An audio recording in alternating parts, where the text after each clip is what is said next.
You know, like that's the reason why fucking dumbasses Don't like Destiny over-personalize look to people like Zoran who have damn near identical positions to someone like myself, albeit I'm a little bit more radical than he is because I'm not fucking running for office. I just want to let y'all know that and Trump made chaos turn around and, you know, say stuff like, all the things that he was Zoran doing, must actually hate grab him. him He's by the actually pussy, much closer all to us. the words that he was saying, everything that he was doing on his way to becoming the president the second time, hiding the Epstein files.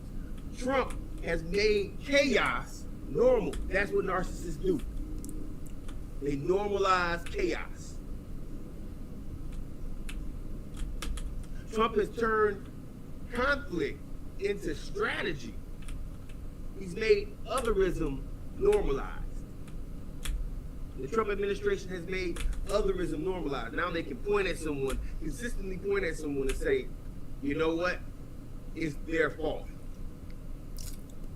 But see, there's not enough people of color in this country to always make it their fault. That's why I want to tell my white friends, hey white friends, hey white people that enjoy us, enjoy America, do me a favor. You might want to start talking to your cousins, because they think that it's just going to stop with black and brown people. You think Trump wouldn't stop at deporting your ass back to Europe if he could? This is not about color. This is about big business. This is about corporations being able to take your home. These folks have had this conversation, and Trump is not smooth enough to hide the fact that he's doing the bidding of billionaires, where they no longer want you to be able to have a deed and own a deed. They no longer want you to be able to have a car. They want you to rent everything, get paid very low amounts of money, and not we're checking out. ICE is out of control. Trump is panicking, and America is fed up. Clickbait, political thirst trap. Enslaved people. Marcus for America. It's funny that the one group of folks that identified this early voted the right way. It's black America. You think ICE is just here to snatch up illegal immigrants, which in itself is issues. You got it all twisted. ICE is here to intimidate the American citizen. ICE is here to scare you, my friends. Trump replaced competence with loyalty. Trump trained people to distrust outcomes. And that's how we got into this mess. Oh, Trump, all he has to do is say fake news once or twice. Fake news. Trump, you lost by 400,000 votes. Fake news. Trump, your polling numbers are lower than hell. Fake news. And there's 1,000 people there's 1 million people that will run across it and believe it. Until someone gets shot in the face on television. Is that what it takes, America? For y'all to believe that Trump is full of crap and it lies to you about every single thing? He doesn't even currently believe his own polling numbers. But here's why people are pissed. Because everything feels louder. Nothing feels stable right now. Our politics in America don't feel celebratory. They feel like a stress test. When you mention politics now, it builds up angst. You feel like you're at war with something. That's right. Hands Up says, the system was primed for Trump to take advantage of it. You're absolutely right, my boy. You're absolutely right. More than just prime. More than just prime. It's been waiting for the God King to come for a long time. It's just other presidents didn't take advantage of it at the blatant level that Trump is doing it. He's trying to expedite the process so tech bros can go ahead and call this America a gold mine. See, we don't have the resources that Africa has.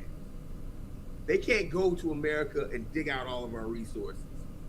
What American resources are is your hard work, your dollars, your dimes, our social media content. If you look at TikTok and what they did over there at TikTok, where they used to pay people thousands of dollars for making content, and now they pay them 50 cents for something that someone would get $200, $300 for. This is the grand takeover in America, people. It's the grand takeover. You could call me Captain, say I'm lying. Say what I'm saying is just full of it. But at the end of the day, these tech bros are the reason why we are where we are right now, and Trump is just doing their bidding. That's why Elon Musk ran off on the plug twice with all of our data and all of our information. Elon Musk knows more about you than your doctor does.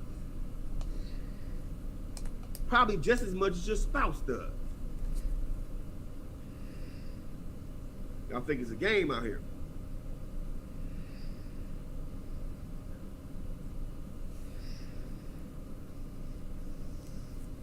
Trump calls what he's doing strength. Adults call it instability. And Trump didn't break America. Trump just removed the guardrails. He really just exposed the truth.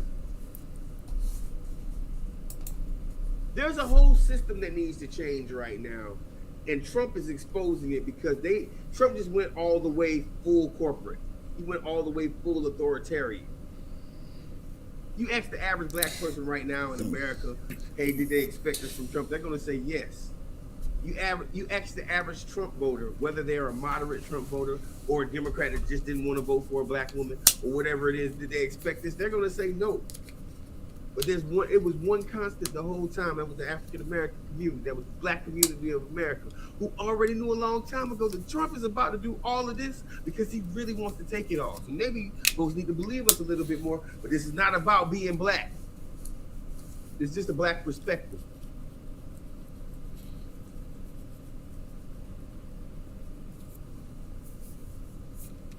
I want to get into something else real quick. Republicans can't govern, so they flex.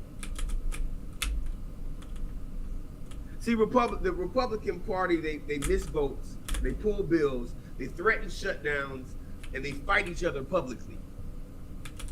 Mike Johnson is a hot mess. He literally said on one podcast recently that he is stressing out, that if he feels like he's herding cats. That's because you're doing the administration's bidding against the American people, and even Republicans that wanted to quit but are still there realize that their constituency does not want what Trump is doing right now. They threaten shutdowns, they fight each other publicly. Mike Johnson is not a leader. That guy is somewhere right now counting heads like, how many people do I have left, and praying. That's all Mike Johnson has left right now. He's on his last legs. You might as well go ahead and just call it a day. We need to figure out who's going to be the next Speaker of the House. And hopefully they are willing to do the fight and fight the Republicans the way they want to. Let me tell y'all something. Let me go ahead and say this, just keep it 1,000. People need to go to jail, man. They need to treat the current administration like they treated like black people did it. People need to go to jail, man. And I'm not saying that because I am not a Trump fan. I'm saying that because these guys are actively really breaking the law right here in front of our face.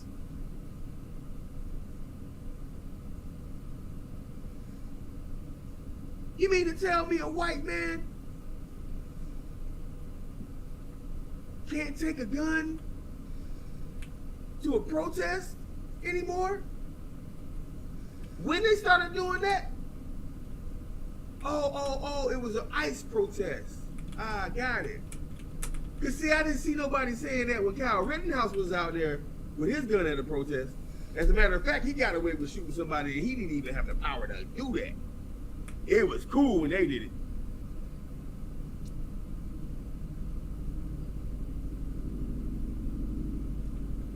It was cool when they did it.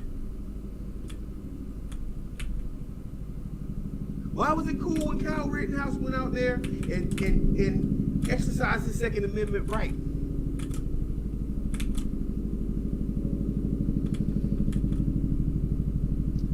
But when a person who is out there filming, not even out there policing, out there filming, gets shot and killed, all of a sudden the Second Amendment gets thrown out the window. What's good for the goose is obviously not good for the gander. Somebody needs to go to jail. And it ain't the people, it is not the people that are out there protesting right now. It's the guys that are using the American flag as an SS patch. Did you know that the Congress has one of the highest rule failure rates in modern history? Did you know that this Congress has the highest rule failure rate in modern history? Leadership has to rewrite procedures because members don't cooperate. Translation, they don't even trust themselves in the House right now. You need to run for office. I don't know what makes you think you can't run for office if this fool has done what he's done. You be a better elected official. I don't care what you're doing. I don't care. After this, you can no longer look at anybody's history and say they're not qualified to run. After this administration, you could have sold snow cane in the bluff with gasoline drawers on and a fur coat with 2 women named Candy on your arm. And you would be a better governor. You'd be better at administrating government than this current administration. Oh, is there a water main break? No, they're just saying there have been so many that. We need to get you out there. First word this 99. All you need is $5,000 in the application. Some cases you don't even need that. Sometimes you can just put your name on the ballot and you get in there. Sometimes you can just get enough signatures and you can get on the ballot. Like in cities like Chicago. So consider a run for office. Please look on my channel. Please continue to look on my channel. And if you're considering running for office, please look on my channel. And one of my first videos I did is on if you want to run for office. You're now rocking with Marcus Farrell Live. I really appreciate everybody for joining me tonight. I'm up late only because I plan on doing another show.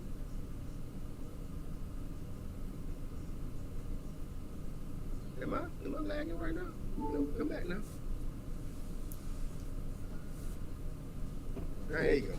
I'm up late because I plan on doing another show earlier today and end up getting caught up in some other things. We're going to finish the second half of this show. Thank you for rocking with me. Please become a subscriber of Marcus Farrell Live. I am airing right now on Twitch, Marcus Farrell Live channel on YouTube, and the Mighty liberal, you know, that kind of thing. Thirst Trap channel. I am on TikTok, Instagram, all of the social medias. If you like anything that I say, you want me to address anything in particular, you're really rocking with me, feel free if you're watching me on Clickbait to send me a super chat. Sometimes politics is much simpler. The real fear of Zohran Mamdani's critics is not that he fails, but that he succeeds. This is something that I've said quite a bit. Further to my left, you can call. Here are the polls.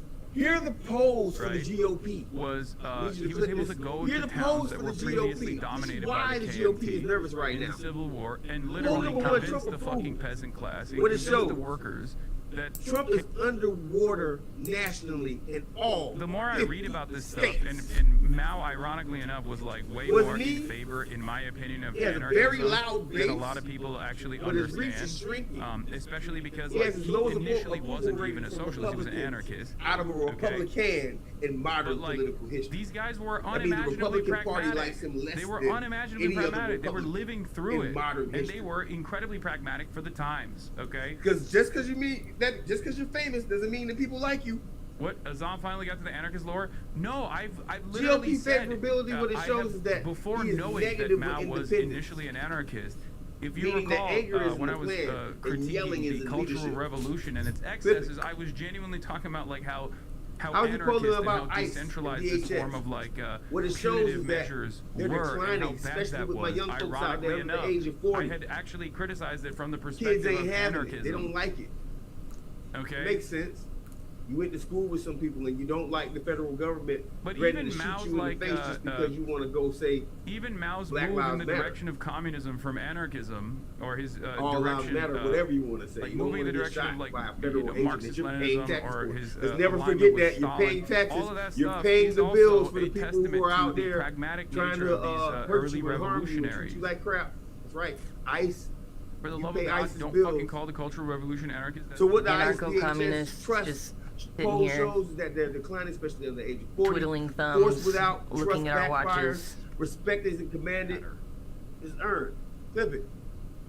Young voter motivation. There is so much motivation from young voters right now under the age of 40. So much anti-Trump motivation, pro-party excitement. That's what anarchist means, you dumb fuck. This resistance is driving turnout. Oh my god. We stand to see one of the highest turnouts in modern history come November. This is why they have to train ICE to be the Gestapo right now, because when it comes down to you going to the voting polls, do not think it's going to be underneath their presence and who they are as organizations that put their asses right in front of the voting locations to stop you from voting. You need to read more theory. Please don't think for one second that ICE will sit out there and try to ask everybody for an ID, saying that, well, you look like you're foreign. Bro, my name is Tyrone. Bourgeois liberal I literally parties, have a tattoo. Their primary investment is the in Jacksonville Jaguars. bourgeois liberal What kind of foreign capitalist person is going to do democracy. that? I know that. It's good that you But motivated. you also have to organize with the base that you have. You can't just like young people aren't apathetic. Here's the crazy part about it. Typically, young voters are apathetic. What does that mean? I'm not sure how you can read the Cultural Revolution as an anarchist project, to be honest. I didn't like to show up. So I didn't start really voting hardcore until I was, 24 years old. Okay.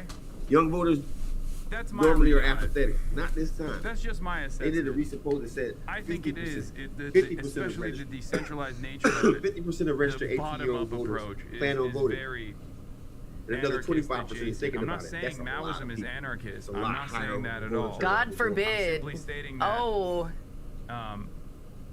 And what if it Black turns out voters. anarchists How is agree Trump with doing Mao? with black Then what? voters? Are you gonna cry? I'm gonna ask you real quick.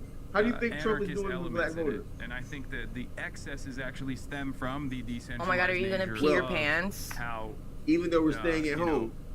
Maoism. Oh my god, what if I told you that anarchism is black voters also just a genre of socialism and not something that you can like excise that they turned out for Barack your leftist theory, Gav? You let a bunch of angry young children We roam don't the even have a streets. black person running They're gonna start right now. fucking saying engineering is And counter-revolutionary. they're polling black voters okay? and saying that they're about And to that's turn out terrible. at the same numbers You as can't President let that Obama. Now, happen. what do we got so far? We got Speaking of young folks under Maoism, the age here's of my 40. goat. Here's my Maoist goat. We got Republican Wemby voters declining. Maoyama.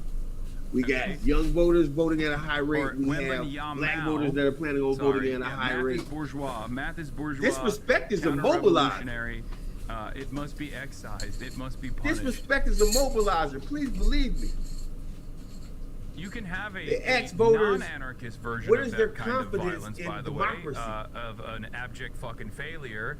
How much confidence do they have in current democracy? It's Pol the Pot, lowest percentage right? among young voters. Like this has happened in And older attempted voters, they socialist or believe a little communist bit more. projects that weren't fucking Finally, some Strongman politics defensive scares the anarchists on its future. broadcast for People want once. stability. The Cultural Revolution is Not a dominant. decentralized version of that.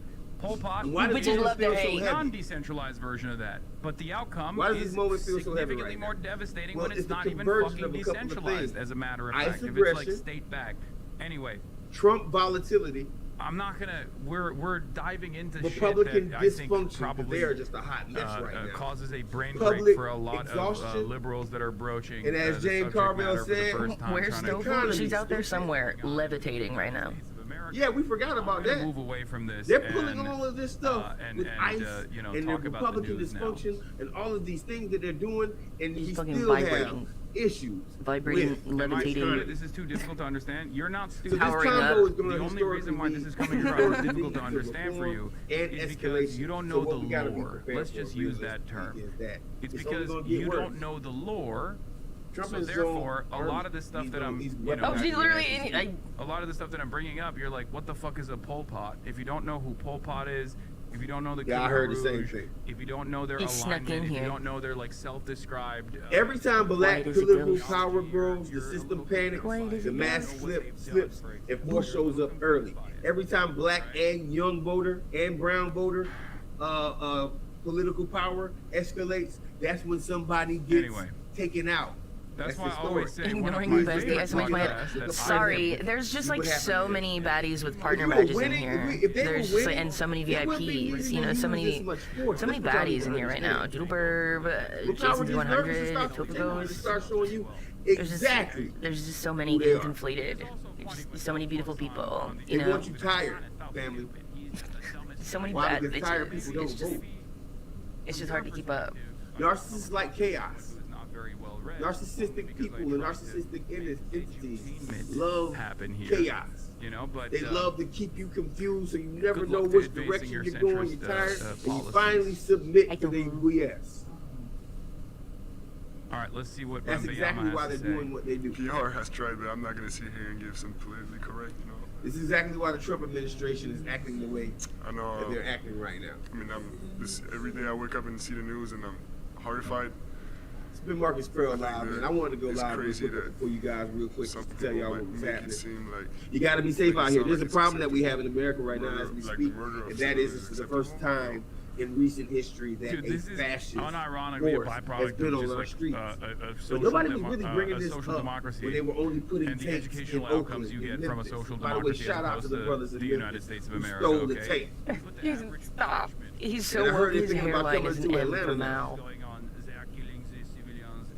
Dear Trump administration, it's not going to be Marcus doing this, but Also, for y'all every might single wanna one of you be that just careful said, I when would you love come to listen to Atlanta doing Tofu all talk about that, listen up.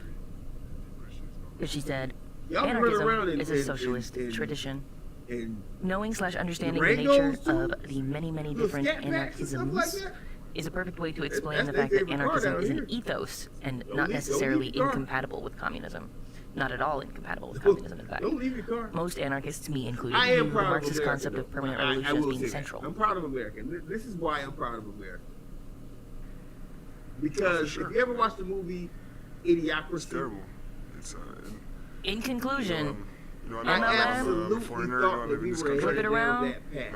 Walla wa. I am I concerned. thought we were headed down the path where And we they love would both. have soda in the water fountains, watering Oh, for sure, plants for sure. with I soda, mean, it's sponsored by, and big rallies where we God, had he's little so sick.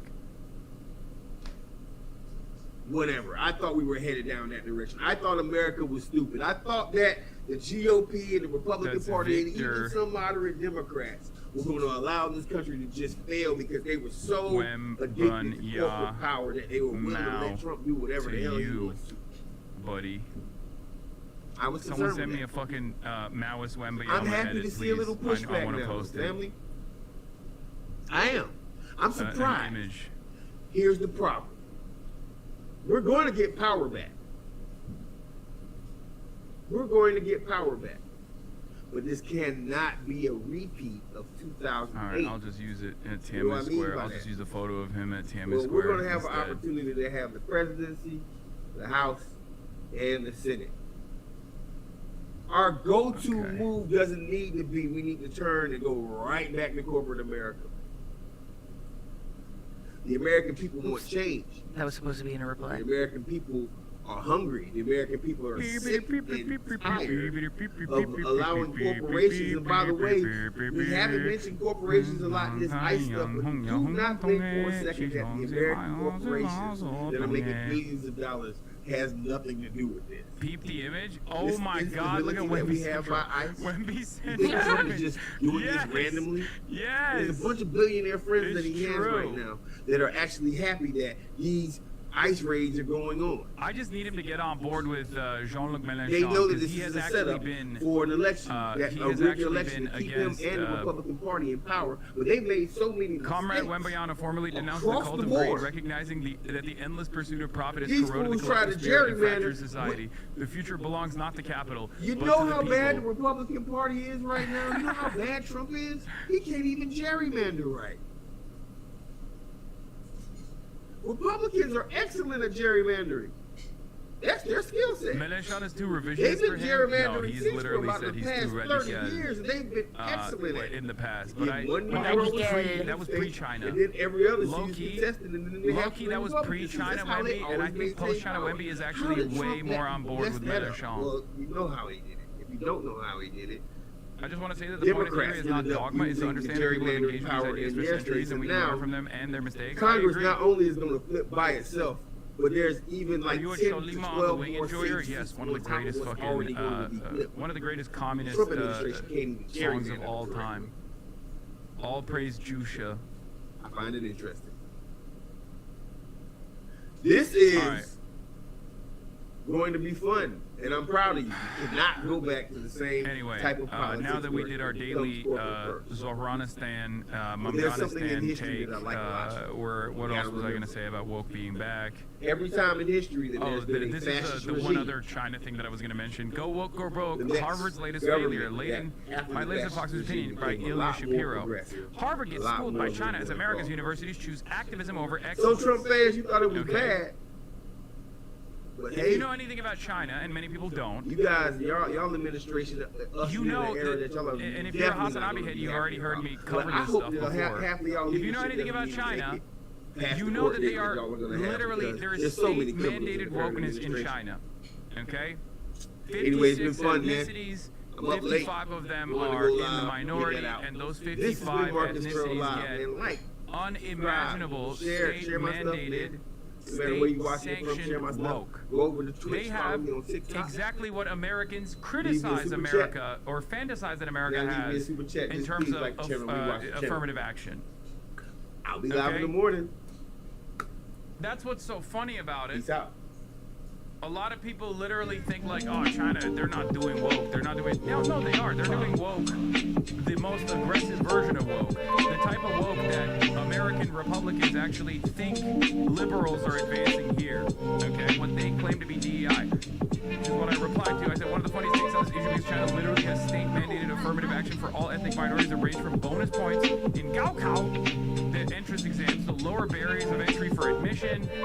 They literally have lower barriers of entry for ethnic minorities to make up for some of these areas that are less privileged.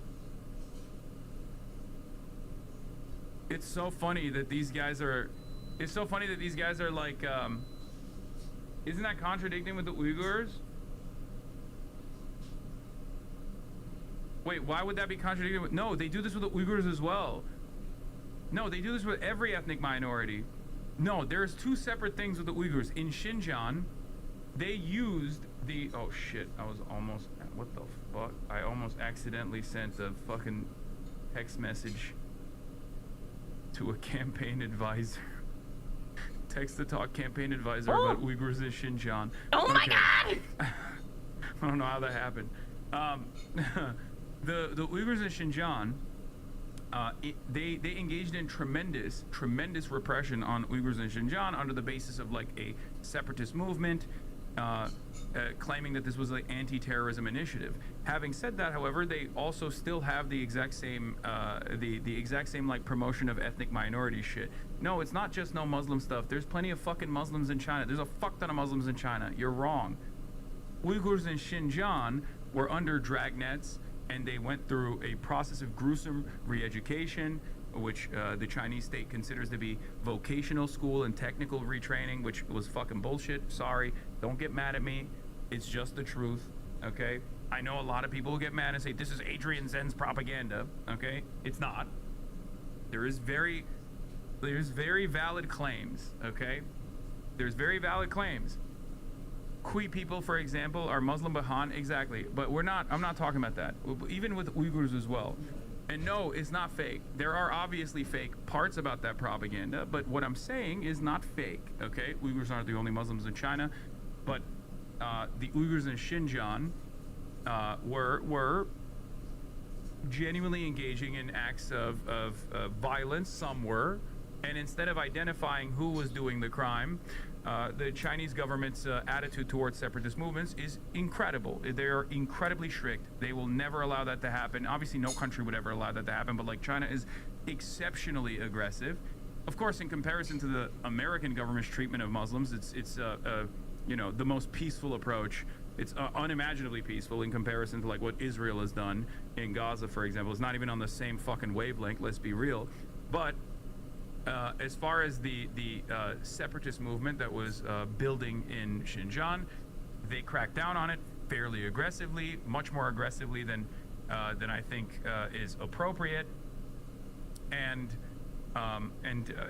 But in the process of doing so, they still have the same like affirmative action stuff that they were doing regardless.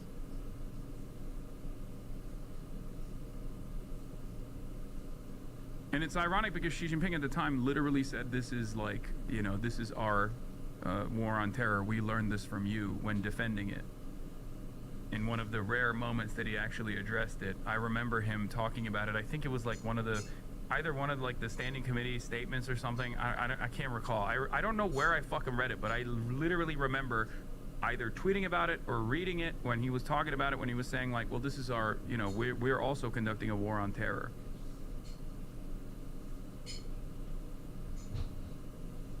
China has both mandated affirmative action and some culturally repressive cynicization efforts. I mean, the U.S. had affirmative action while also doing systemic racism. It's not unheard of. Yes, of course. But people have a very black and white approach to it.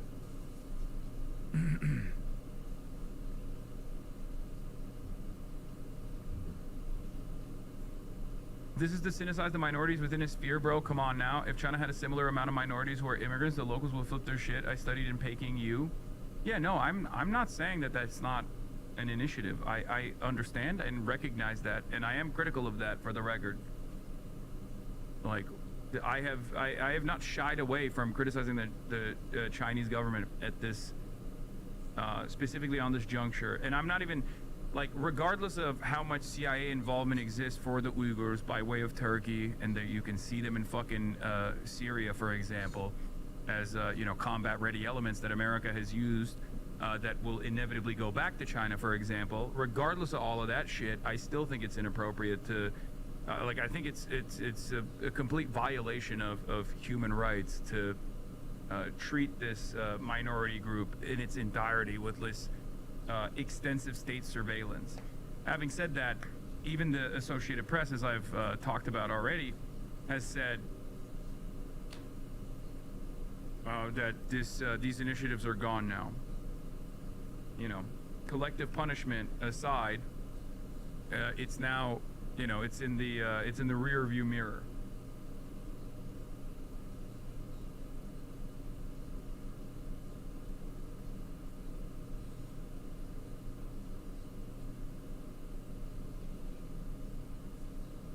So,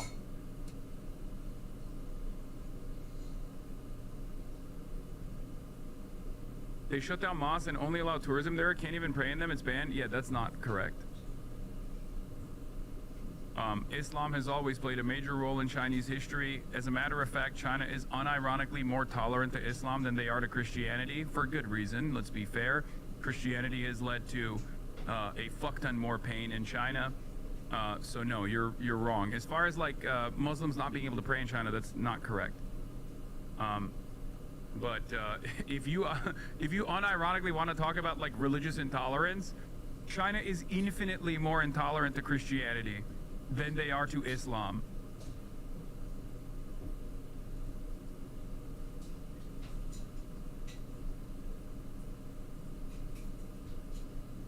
Anyway, why the fuck are we talking about China again? Jesus Christ. Yes, I'm not Chinese. They shouldn't do the stuff that they're doing to the Uyghurs, obviously. And that's like only some of the criticisms that I have about the Chinese government. My point always is, as a Westerner, it comes across as very hollow when I make these sorts of criticisms be known, especially considering that I've been begging my fucking government to stop the Holocaust of Palestinians that Israel is committing with my tax dollars over and over again, and the Chinese dealings, no matter how big of a violation of human rights it was, and it still is, the cynicization efforts or anything else, in terms of like China's mistreatment of Uyghurs in Xinjiang, is literally the most peaceful, most tolerant approach you could possibly imagine when you compare it to what Israel is doing to the fucking Palestinians in Gaza, okay? Or what America has done in Iraq and Afghanistan or Syria. So it's not even a fucking, it comes across like the most idiotic fucking comparison for me, because anyone that would turn around and say, okay, two things can be bad at the same time, it's like, all right, well, the reality of the matter is, and I say this all the fucking time, if Benjamin Netanyahu turned around and actually did what Xi Jinping did in Xinjiang to the Palestinians, incorporating all Palestinians into the Israeli government in a one-state solution, the rest of the world would unironically and sincerely say, this is the most peaceful man in the fucking world. They would literally turn around overnight and offer him every Nobel Peace Prize that has ever been given to people in the past, and every single Nobel Peace Prize that will ever be given in the fucking future. They would say Benjamin Netanyahu is a hero of peace. Okay? They would say he is, opposite Hitler. They would be like, wow, how can you be so tolerant? You are the most tolerant person on the fucking planet. Okay?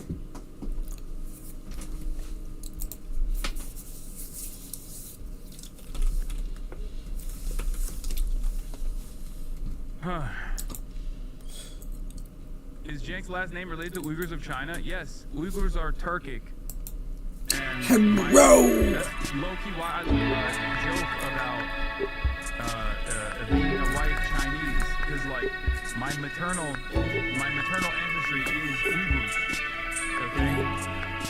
On my mother's side, yes, Uyghurs are Turkic. I'm no peddler on this by any means. I joke about that kind of stuff, even though people try to take it seriously, but like that's true. I am white Chinese.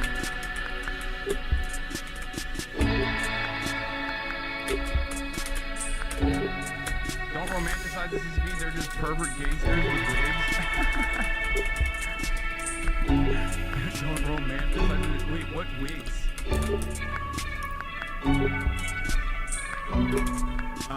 Anyway, let's move on. I'm trying to move on from this, but it's hard. It's hard for me to fucking move on from this. Everyone loves talking about this. When woke is fucking back. Here is your rage responding to Aiden Ross and the Kid community for hating on him. Remember, back in the day, a couple months prior to this, and I don't know if the original video is out there as well, maybe you guys can send me the Aiden Ross thing, but after the Los Pollos shit came out, your rage criticized Los Pollos. And when he did that, Aiden Ross fucking freaked out on him. And maybe a couple months ago, this would have caused people to go back into submission. They would have literally been like, nah, actually, you know what, I'm not going to say anything. I'm getting doxxed, I'm getting harassed, it's not worth it, I'm just going to keep quiet, right? But because we're in a very different cultural environment now, I think they're talking about how high-ranking Chinese politicians all dye their hair jet black. Funnily enough, less are doing it now and showing their grays, but most people have the shoe polish look. Okay. Yeah, I don't know why he said wigs. But Los Pollos, Rage's criticism of Los Pollos and Aiden Ross's commentary has not changed. Yeah, oh, here, we'll go with this, okay? Here, where the fuck did it go? Where the fuck did I put it? Oh, here it is. Let's just hear what Rage had to say.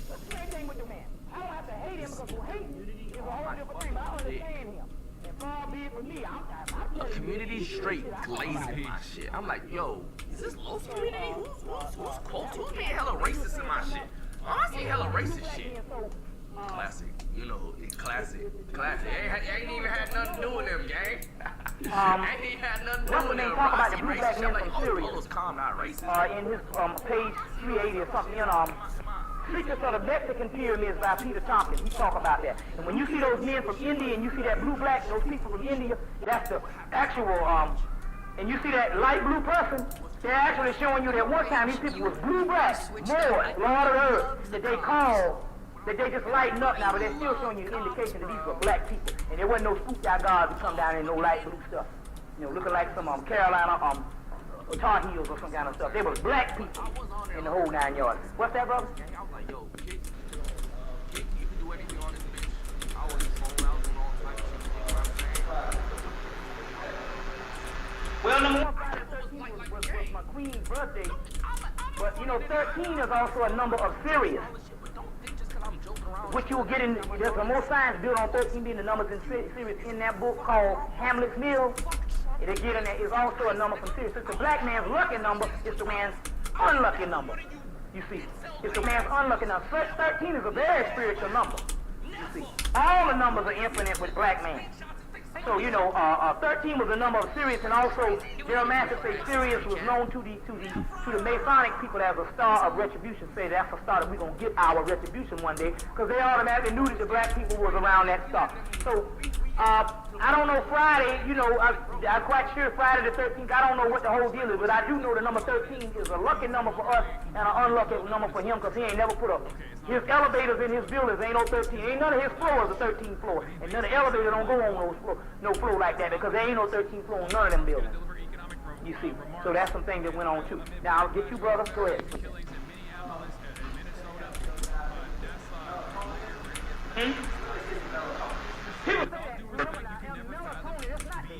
All melatonin, because the melatonin, some melatonin possess memory. Now I'll tell you how they got the Ramesses body and they pull that, and then they got a book out on this, and I don't know what happened. I think I hid the doggone book in the store, and I was going back, and someone went and got it, but it's still in print. It's how they take that cell out of Ramesses' cell and to give his whole life story and other life story behind that, because it possesses memory, and the man done got this stuff. They're talking about this other melanin. They know that melanin is based on a certain amount of chemicals too, amino acids. You know, Carol Bourne tell you about the amino acids and the different things that go in there. So all they do is they just took certain chemicals that they can produce outside of the body, you know, based on natural chemicals, natural vitamins and herbs, and they put that together, and it's the closest compound of what they call melatonin. So that's still good for us. Like I said, I took it, man, and I was like, man, dreams galore. You know, and they got, you know, they got one that's like it tastes like Tums. You put it under your tongue, it gets to the bloodstream fast. And all, but you know, they say take them at night, but the black people take them all, I'll take them all day, and they, you know, was hooked up. But now, but you know, but at night, we can get them dreams. You know how that whole thing is with them dreams and them numbers on that lottery and that whole 9 yards and stuff like that also too. Also, if you get the book, the Alistair Crowley book, the Kabbalistic Writing 777, which give you the breakdown of all the gods and give you all the numbers.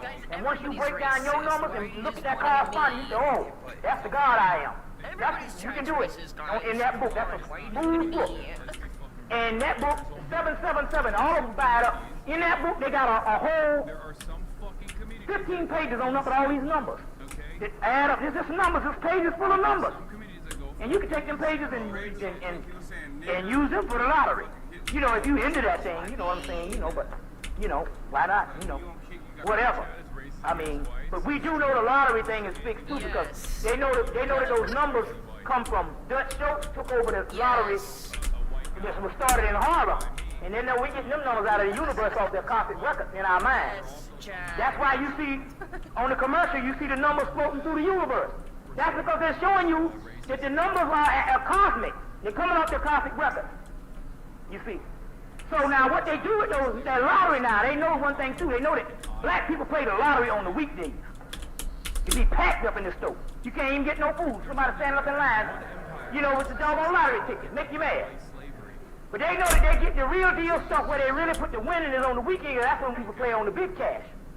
So now they fix a lot of those lotteries on the weekdays, because what they do is, even though sometimes you can have that little breakthrough, what they do is they understand that black people have a certain amount of things for numbers. They understand the whole history behind it. They understand that we started all of that. They understand who we are. So what they do is, they got stores designated in the black community, and they mash a button. They say, let me see how many numbers is coming out of the black community the same. If they know the black people been playing this number so-and-so, so-and-so, so-and-so, so-and-so, what they'll do is, they'll take those balls, and they'll put some type of, on the numbers, they'll put a weight, a lead tank like a weight on them numbers. And two of them numbers, and they got a bunch of numbers that's coming from the black community, two of them numbers will play, just like the black people say, because they got it in their dreams. That other number will be weighted down, and it'll pop up another number. A lot of black people say they have seen it done that way tons of times, right here in this Georgia lottery. They got that number, and they get two of them, and then the other ball will come up. They're fixing that lottery for that thing on the weekdays, so in actuality, black people are playing for these big lotto things that the people catching on the weekend. You see. So, but that book, the Kabbalistic Breakdown, gives you all the breakdowns of all the numbers. And also, too, it also gives you the breakdown of the Holy Kabbalah in the front of the book. And once they break it down, you take that and take a picture of the melanin cells and put it together, and it'll show you that the breakdown of the Holy Kabbalah is also the breakdown of the number of the black man, which is black man and woman. Which in the book, The Mysteries of the Kabbalah, they tell you, they say that the devil, Satan, is the ultimate breakdown of the Holy Kabbalah. There's very So right there they said it, but right in Alistair Crowley book, he show you, he say this is a great work. And he show you the picture of the actual breakdown of the numbers. He show the numbers and you look at the melanin thing, it's the same damn thing. Which is nothing but the other 10 DNA strands. His name is Trihex. So those, you know, give me another question. They used to literally just like what's that? spam this emote anytime a black person was on screen. Just to be like, OMG black guy. Put it on. Black guy Yellow emote. cloth. Black guy on my screen. You know, something natural, linen or cotton. No polyester. No two sisters, poly and ester. You know, none of that gabardine and that double knit. You know, some that, a yellow and blue candle. Yeah, literally shapes. Yellow blue candle, 7-day candle mostly. Some kind of grain, get you some corn, some popcorn. If you can get the corn, the hard one on the color, that'll be good, because you don't want that to rot. Now that you want to get some shucks and just put them up there each day, you can do that. You know, or you get the popcorn, you can get you some sunflower seeds or some kind of wheat. Anything indigenous. Did anything? Rice is not indigenous to here, is it? No, that'd be the Chinese. You know. All of them are native spirits, but then you take you some, you know, ankh, some cowrie shells, anything African. Then whatever, and then after you put that, you can put anything personal you want on. You can put your Bible, your Quran, or whatever. Or anything you want, picture your grandmama or whatever. Put that personal, that's personal. And then you write out your list of Thunderdog, all the stuff you want. Prosperity, all that, boom. And then burn them candles, man, and you hooked up. And believe in the stuff, you know. Don't just do it, say, you know how we do, we do that in church. I'm doing this just in case, you know. I still say my Lord's Prayer and all this kind of stuff and holler at Jesus and stuff. Don't do that just in case, because they know you now. It's like Santa Claus. They know when you're bad and naughty and nice. So it's the same thing and all metaphysical in that too. You know. Okay, what's that, brother? Okay. Right. Because of like the jokes that Compound. You say what now? Comedians on Compound. People's personal best friend Nick Mullen. Being what?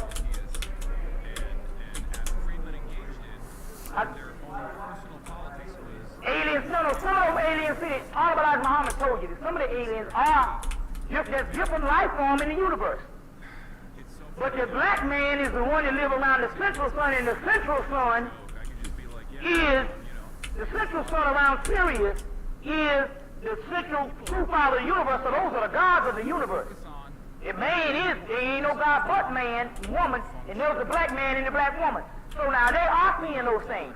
Some of those do those particular works just as serious. We are not on that. We got it all. We don't have to come down and so we're about the business of lifting up this thing on the God level, on the God level and stuff like that, because we are the gods. So some of the people in there that are doing the work for the brotherhood are not the brothers and sisters. They are these gray-looking people, green-looking people, and all that. Now, a lot of things, I see a lot of black people, they get into this stuff, and they be talking junk about the grays. The grays ain't did a damn thing to black people.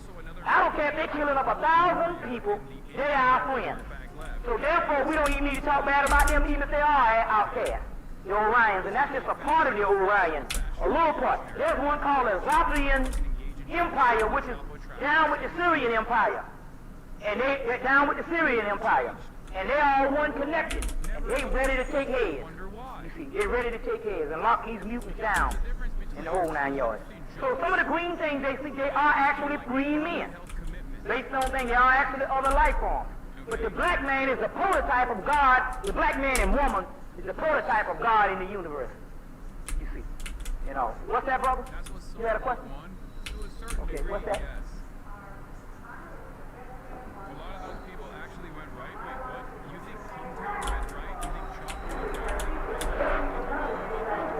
Yeah. That these guys were reactionary, inevitably turned right. Is that what you're saying? Yeah, True and I got yelled at too. But then notice how. Yeah, my critics went fucking right way. I stayed the same. The same goes for all my fucking friends. They called us red fascists, right? What you get? Are they giving us some money too? All these fucking rad libs called us red fascists. They wasn't paying us back either. In Woke One, we just fucking dialed in and kept doing what we're doing, right? Yeah. Here's a great example of people who were reactionary. That's the difference. Exactly. Well, see, what's happening is just a constant record. Once you get further in your spiritual manifestation of what you're doing, you're going to find out that you're going to start seeing numbers too. Some people just see these numbers just going up. That's their cosmic record. There's whole libraries in space Space is not necessarily up. Space is all around you. It depends on what dimension in your mind you into. Space is actually a doorway within your mind. Sometimes we think of up, but it's not just up. The ships could be very well right here, but we're in another dimension. It's just like the dead people out here now. When we call our ancestors, we're actually calling your parents to come in. My grandmother is here. You see what I'm saying? And if I was just in another dimension, I could see her, and that's what psychics do. They actually can see into another dimension, which is nothing. The dimension is nothing but a doorway in their mind that is opened up. It never was closed, because most ladies are born psychic. But through this hard stuff, the stuff closed down. But that's a natural thing, what we used to be as black people when we were gods, ruling, at a time when we were gods. So, this is just another dimension. That's why they say when you raise the Kundalini energy, all of the imitation world or the fake world disappears, and the real world begins. The illusionary world disappears. This is the illusionary world. It's all an illusion. So, you know, so that is right. She's seen the Akashic records and all. Somebody has some other questions? Okay, I'm going to get you, then I'll get you. What's that?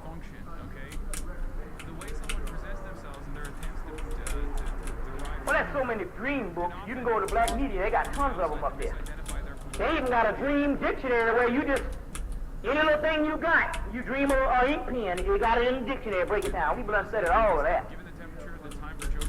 I really haven't and stuff because I've been a bad dreamer, so you see what happened with me was, what had been happening with me was, I was all upset because I was the one that got all this knowledge, but a lot of spiritual things. Now, I can feel the spiritual stuff, the current comes on me. But as far as seeing things, psychic ability, I couldn't get it. And I still haven't been able to get it as much, and then it came down the tube. But I channel the energy. I channel the energy because they got me doing through another way. So what they do is when I go in these books, I don't read all these books. I got tons of books. I go in the books and it just tells, oop, there it is. You see, like that. And I was thinking before that it was me. But when I first got in touch with Mel Kelson, they just said, oh, you've been channeling the whole time. How you think you got all that knowledge? I said, I've been reading that. They said, we've been showing you what to read. When I go in the books, so they were showing me what to get. So Metatron works through the mental part. Most of the men work through mental things. See, like I said about that breakdown, most men think that women are dumb. Because the man thinking he can use his mind. So you stupid. You can't use your mind. What he doesn't understand is this. He has tapped into the left brain analytical part. That's his nature. And she is tapped into the feeling, the spiritual and emotional side of the right brain. So they said so what women thinking is female intuition is actually psychic phenomenon. And what they thinking is, so they say in this particular cycle, which is this Siggy ceremony just came in, they say the women are going to become more psychic. They're going to get through most of their stuff through more psychic vision, and the men going to get through theirs more through thought and intellectual things. But the ultimate thing is to balance that in, where you become both analytical and spiritual, both women and men. You see both women and men and stuff like that and all. But so those are some things that's actually happening. But your dreams and stuff, there's several books on dreams, you can get. Some other questions? Okay, what's that, brother? Mm-hmm.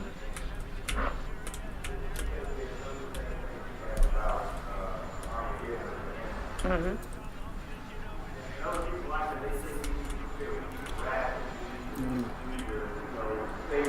Yeah.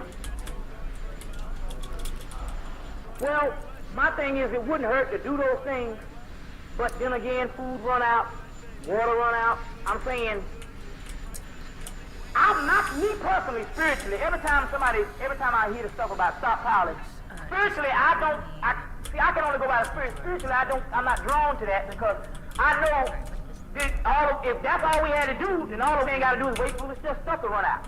Okay. See what I'm saying? He would have started the war before. But we do know that the man is putting up in the animal and the vegetables. Because he know when you could become vegetarian, your vibratory rate grows. So he want to put the animals in the vegetables now so he can keep you on that low level just like it was by being eating meat. Now I heard that the woman told me that, what's that? Yeah, the weeds, there's a certain amount of grass and stuff that you can eat and certain amount of things out here that grow as good food that grow right out here wild.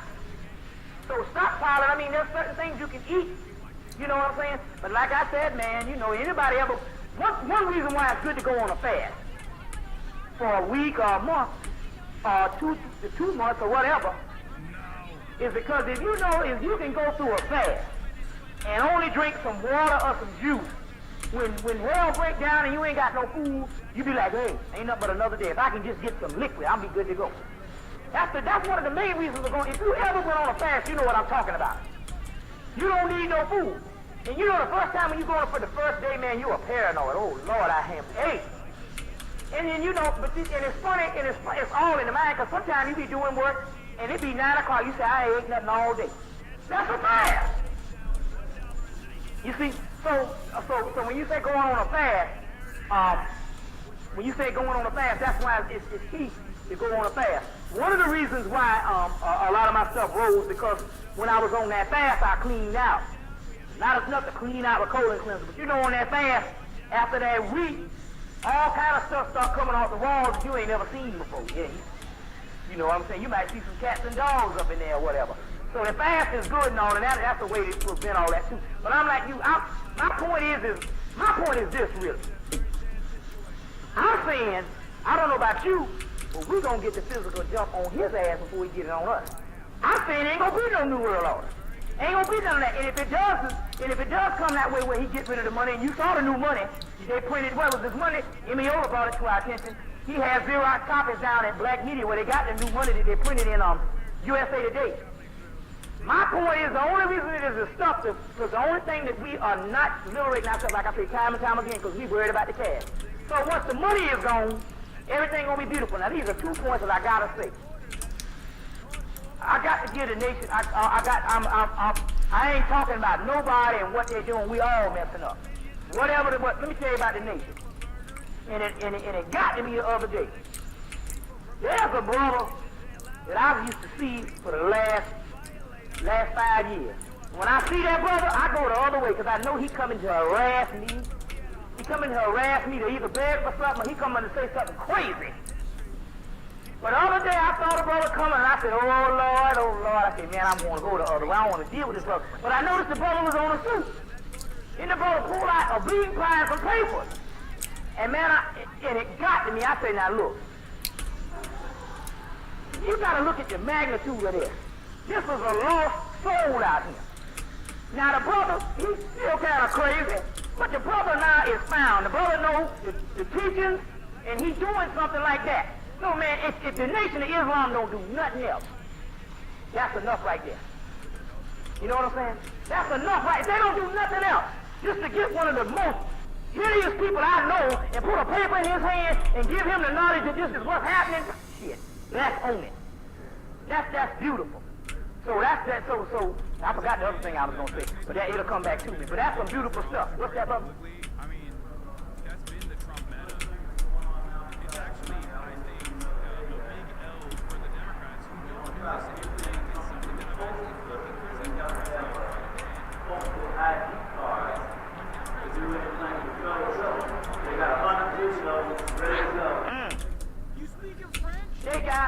They got all kinds of stuff like that. Now they got this new black credit card.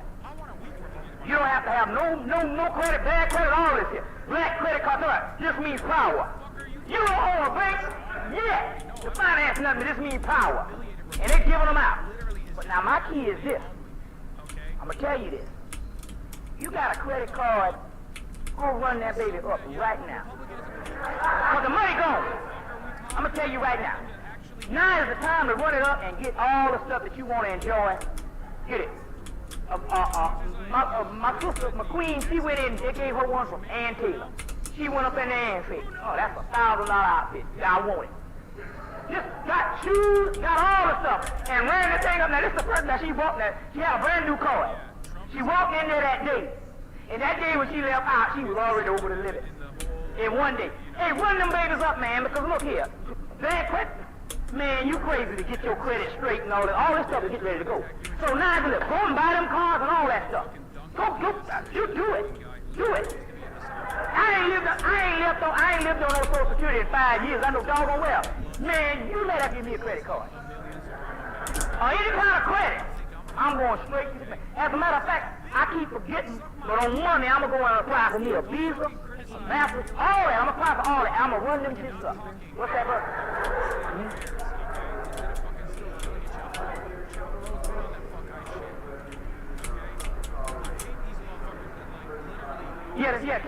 Cash money order, yeah. All your goods is you put that up there, you don't have to pay nothing and all. And black media is dealing with that and the whole 9 yards and the whole thing and stuff, you know. But now also another thing too. Now black media and Sister Uma and them been gracious to give people the science on this, and the people rushing, put their stuff in. Then the government come back and they give them what is called a boo letter. They scare them up a little bit, and they get scared. Some of the people get out of it. Don't get scared, go with it. If God be for you, who be against you? You know what I'm saying? Man, we got the power to do it all night. And they came to us, and in the middle, when we got back, in the middle of the week, when we got back off the mound, Thunderdog came, he told us, he said, start rejoicing. Start rejoicing.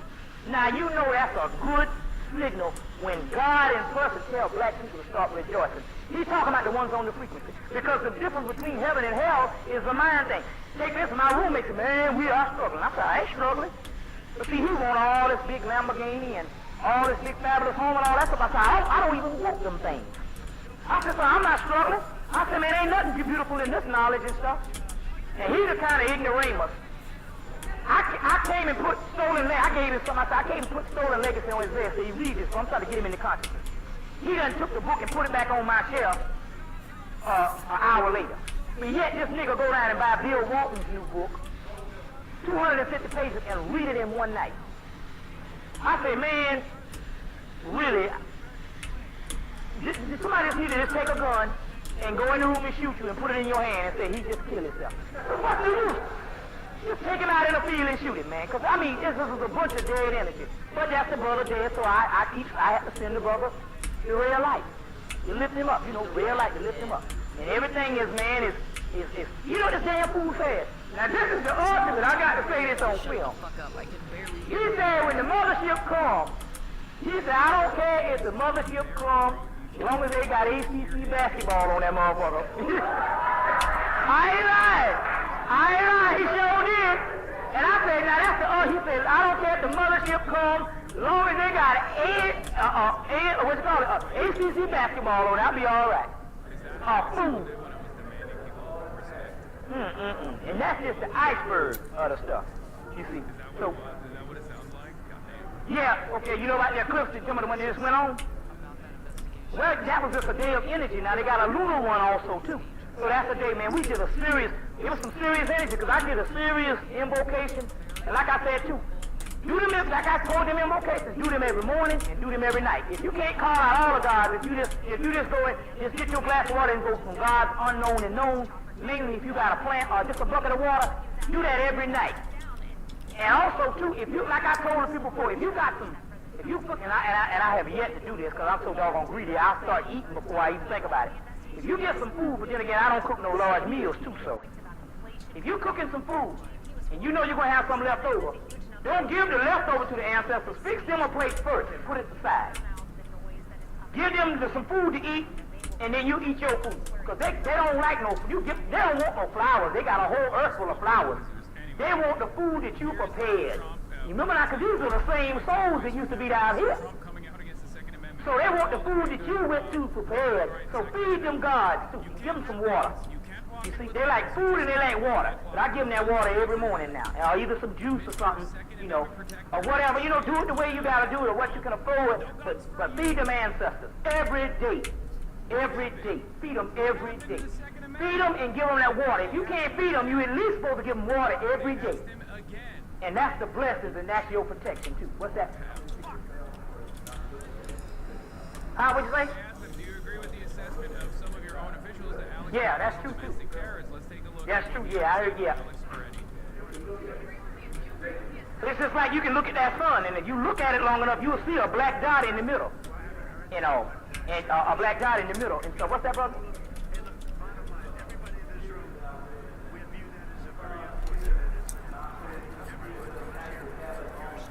No, it doesn't. The sun is a reflection of a greater sun from Sirius. Our sun is but a sun that's a reflection of a greater sun. That's why when you go outside of this atmosphere, it's black in space, and you don't even see the sun. I told my mom, I said, well, seems to me, the closer you go to the sun, the lighter it'll get. Why is it black in space? But what you're seeing is the sun is actually a black sun, and the reflection of it is getting from Sirius, lights up under your atmosphere, and you're looking at what it actually lights up your atmosphere, and that round circle where the sun is lighting up your atmosphere. That's what you're seeing. You know, the electromagnetic force field of that sun. But that sun is black in space. Yeah. Well, the signs in the sky is them straight up spaceships that's out there every night. Sister here, who all see the spaceships? Everybody been seeing it. That's the signs in the sky. The signs in the sky is what you think is stars. You see little green and red and orange and all that stuff, and they're lower than the stars. You look, the stars are way up there. These things are sitting right up in the sky, and they ain't too far away. Those are spaceships. They're spaceships, and they're monitoring us, and they know the people who know who they are. And once you recognize them spaceships and look at them every night, you automatically protected from the Brotherhood. That's it. That's your protection. What's that? First of all, it's actually one of the positions that is involved throughout time. Six areas.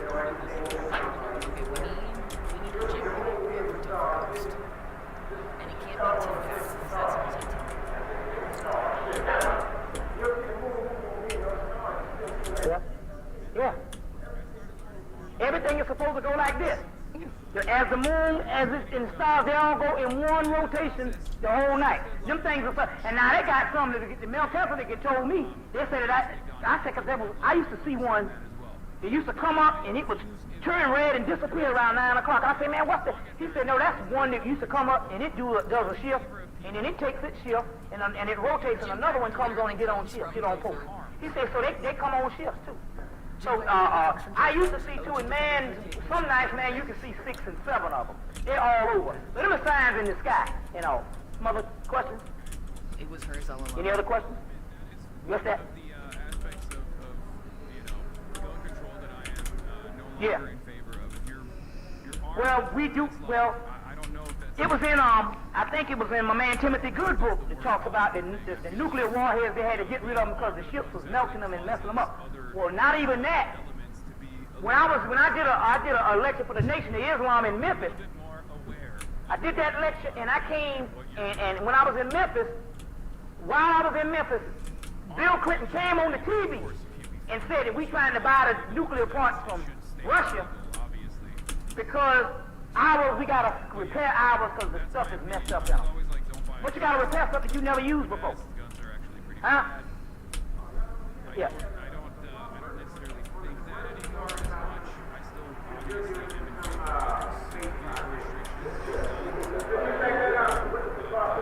Right. Yeah. We ain't contributing nothing. Tell them we got our government, we got our spaceships. You know, what's that? And now the position is armed minorities.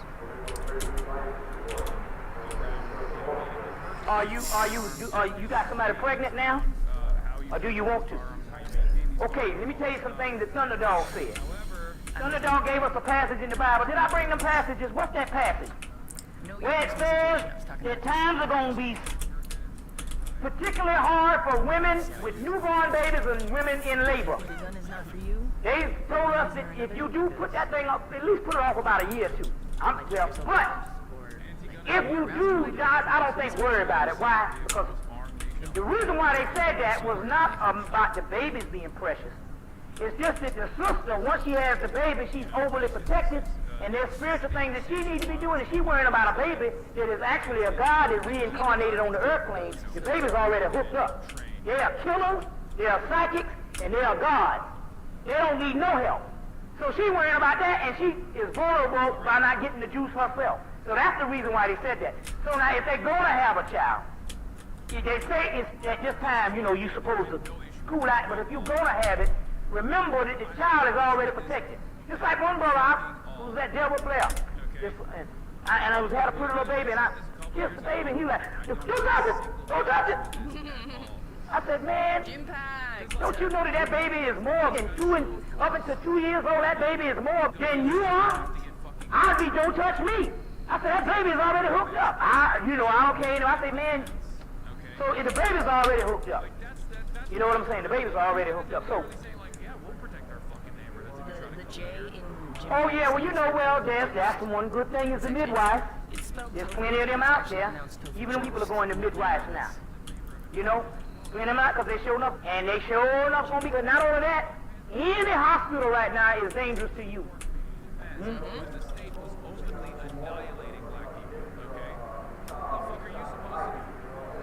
Right. You're right, you see, all that. Any immunization and all that from that. Also, they're killing everybody in these hospitals.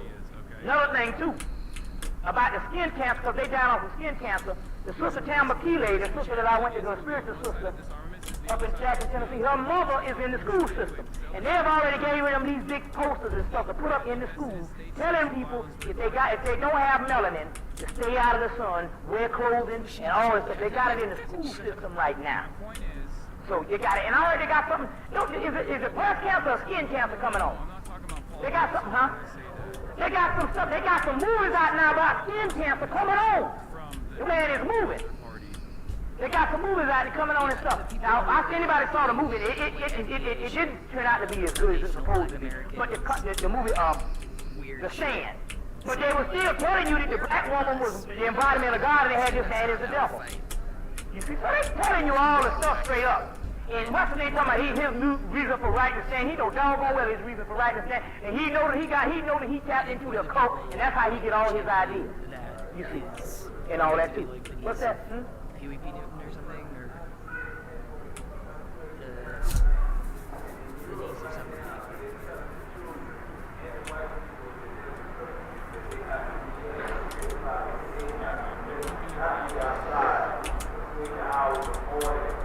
That's the same thing was happening in Australia, and they're going to start dying off. And like I said before, number one, when we went on them Native American things, when we went on them, you talk about Armalite, about how to talk about them like a dog. The people in the spirit realm was talking about the man like a dog. And like I said, why did God put everything under the sun to flourish, and then they put him and he died? Another thing too, to show you how devious this man was. On the day of the Siggy ceremony, what's her name? Sister Joy and went down to Jackson too, and the sister Tamakile was down there. And when they walked right into the battle. They went right in the middle of what was the time when the man was killing them off. At that time, it was an actual battle going on that day. And they was right in the middle. And Thunderdog came and said, "You in the middle of a day? The day killed our people off." And at the time when they had gone there, the men was already dead. And they was right in the middle of where the man was raping the women. And some of the women was walking, she actually saw it, walking with their vaginas, just the meat just torn apart, and it's just hanging off of them. Where they just ripped them open. And then they ripped them open and they killed them all. And she just actually saw the bloody meat, their vaginas, and this women all split open. And the men was all dead at this time. And she said, and they grabbed Tamakila's mother's heart. She thought she was having a heart attack. This Indian came and grabbed it, this guy. And he said, it was so painful she thought she was having a heart attack, and he let go, and he said, "That's the pain. And I want you to see what these people are going through at this particular time." Now this was a part in history that is still occurring. We got to redo all of that by killing this to get our people, and that's just the natives over here. What do you think about our people? They used to split black women in two and the baby fall out on the ground. They used to stomp the baby and stuff and take up. When they hitting them with the whip and all their skin peel off. Not no lashes, the whole back layer of their skin, and they throw salt on them. And then they take a cat and put on them and the cat claw into the flesh. Or they take a person and tie them up in a hole and put honey on them and the insects eat them all up. You know. And just think about all the people where the sharks used to, the sharks already knew to follow the slowest ship. Because the slowest ship, they knew that they had a time limit to get them slaves back to England or America, or they slaves can go for cheaper. So they would throw some of the slaves off the ship to pick up speed. So the sharks already knew There were so many bodies being dumped in the Atlantic, the sharks already knew to follow the slowest ship because there was going to be some food coming off. And the people are still going through that stuff right now because there's a vortex and there's time limits and they trapped because they didn't get proper burial. So we got to redo this. So right now, nobody don't tell me nothing about no doggone. I don't want to hear it. Because I'm going to tell you the truth. I've been talking this junk about the Melchizedek and them coming to me, and I was thinking if Melchizedek is the Most High God, now the stuff that I done... Wait. God. Hold that ice. You got banned recently, didn't you?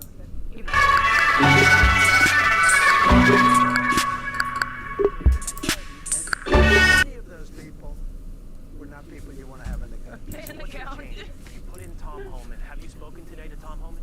Well, yeah, I have. Tom is fantastic. Tom is a tough guy, but I've watched over the years, and he's gotten along with governors, and he gets along with mayors. Some people don't. Some people just want to do their job and leave me alone. And that's sort of okay, too. That's generally been okay. Most of them are happy. Memphis, Tennessee, very tough. Very straightforward. We're taking the criminal out. We're getting them out, either putting them in jail, because some are so bad that you don't want to send them to where they came from, because you're afraid they're going to come back. They're murderers.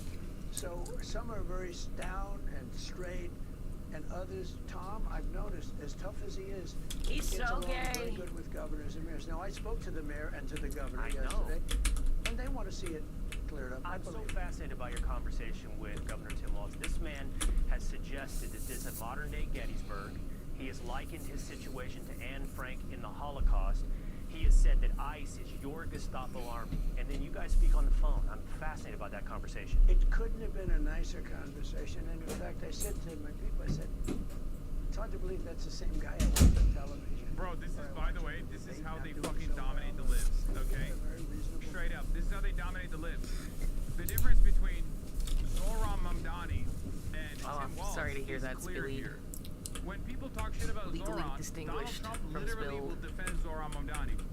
Donald Trump will have a conversation, I don't know like how polite they are to one another in private with Tim Walz, and then he'll shit all over Tim Walz again. Within 3 months of taking office, I had that border locked and closed, and nobody even tries to come up anymore. It's easy now. Nobody even tries to come up. Before they were coming up by the millions, but nobody wants to talk about that. They only want to talk about whatever the last thing is. But we're taking out thousands and thousands of criminals. And the worst thing that Biden did to this country, because again, inflation I can solve, all this stuff. The hardest thing to solve is when you have people brought into the country and you have to take those people. We have a very unfriendly court system, frankly, especially at the lower levels. Take those people and you have to say, I'm sorry, but you're going out. And in many cases, they're murderers. And they shoot you. They kill you. You've seen that, where they kill you. You're after a murderer. Sir, you're going to have to come with me, and they end up shooting you. You've seen that, It's a where they very kill tough you. job. Yes, it happened to me once, Mr. President. They killed me. That's at the southern border. But you were asked, with the shift in Minneapolis and Tom Homan going to Minnesota, do you still have confidence in DHS Secretary Christine Noem? You brought up the success at the border. Look, You do. She was there with the border. Who closed up the border? She did, with Tom Homan, with the whole group. I mean, they closed up the border. The border is a tremendous success, one of the most secure borders in the entire world. We were a laughing stock 1.5 years ago for the whole world. The whole world laughed at us.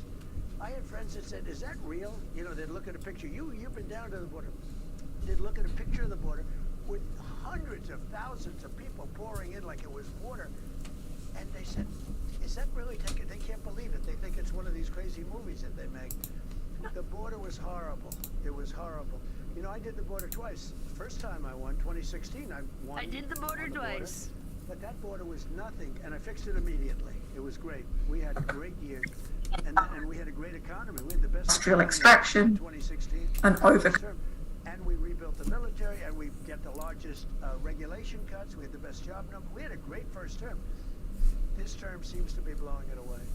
I mean, the only thing we have is a Minnesota situation, and that is, I believe, easily resolved. Consumption by the affluent West, industrial destruction, including colonialization, industrial extraction, and overconsumption by the affluent West. So environmental thought and politics has learnt some lessons along the way. but still I think contains some tensions, some of which we may hear today. But through a slow but determined process of decolonisation, the environment and climate movement is moving forward.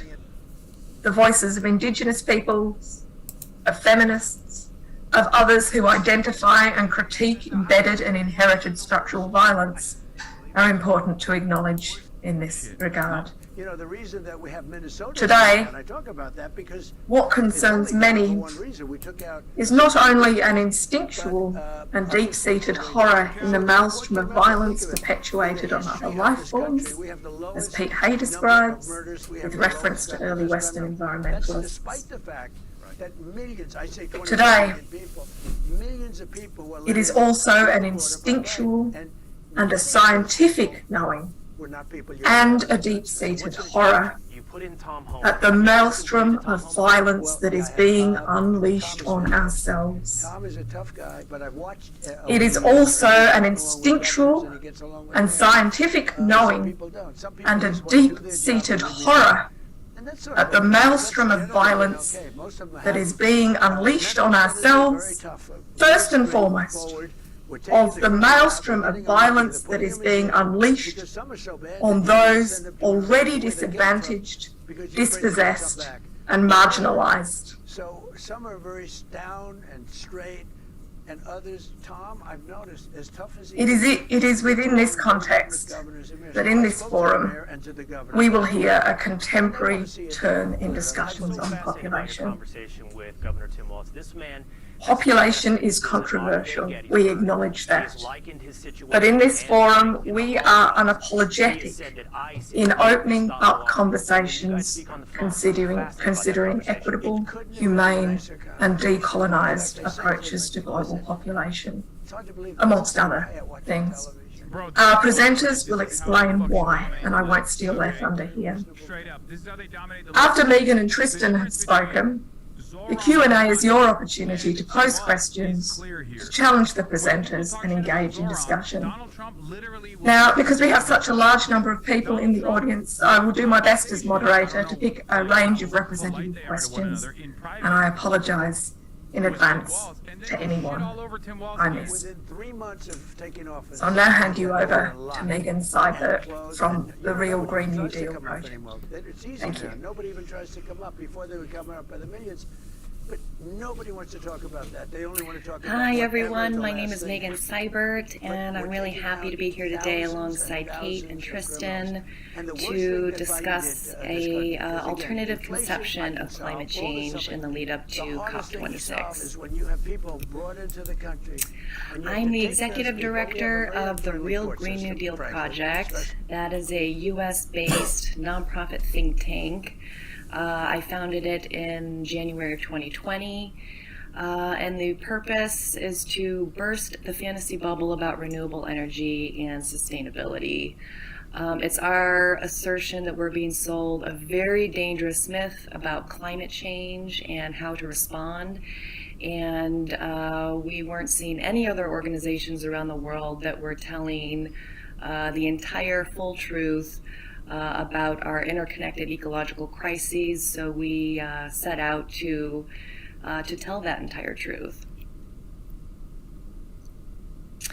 We are pursuing two main objectives to try to burst that fantasy bubble. The first is to simply change the message, change our collective paradigm about climate change.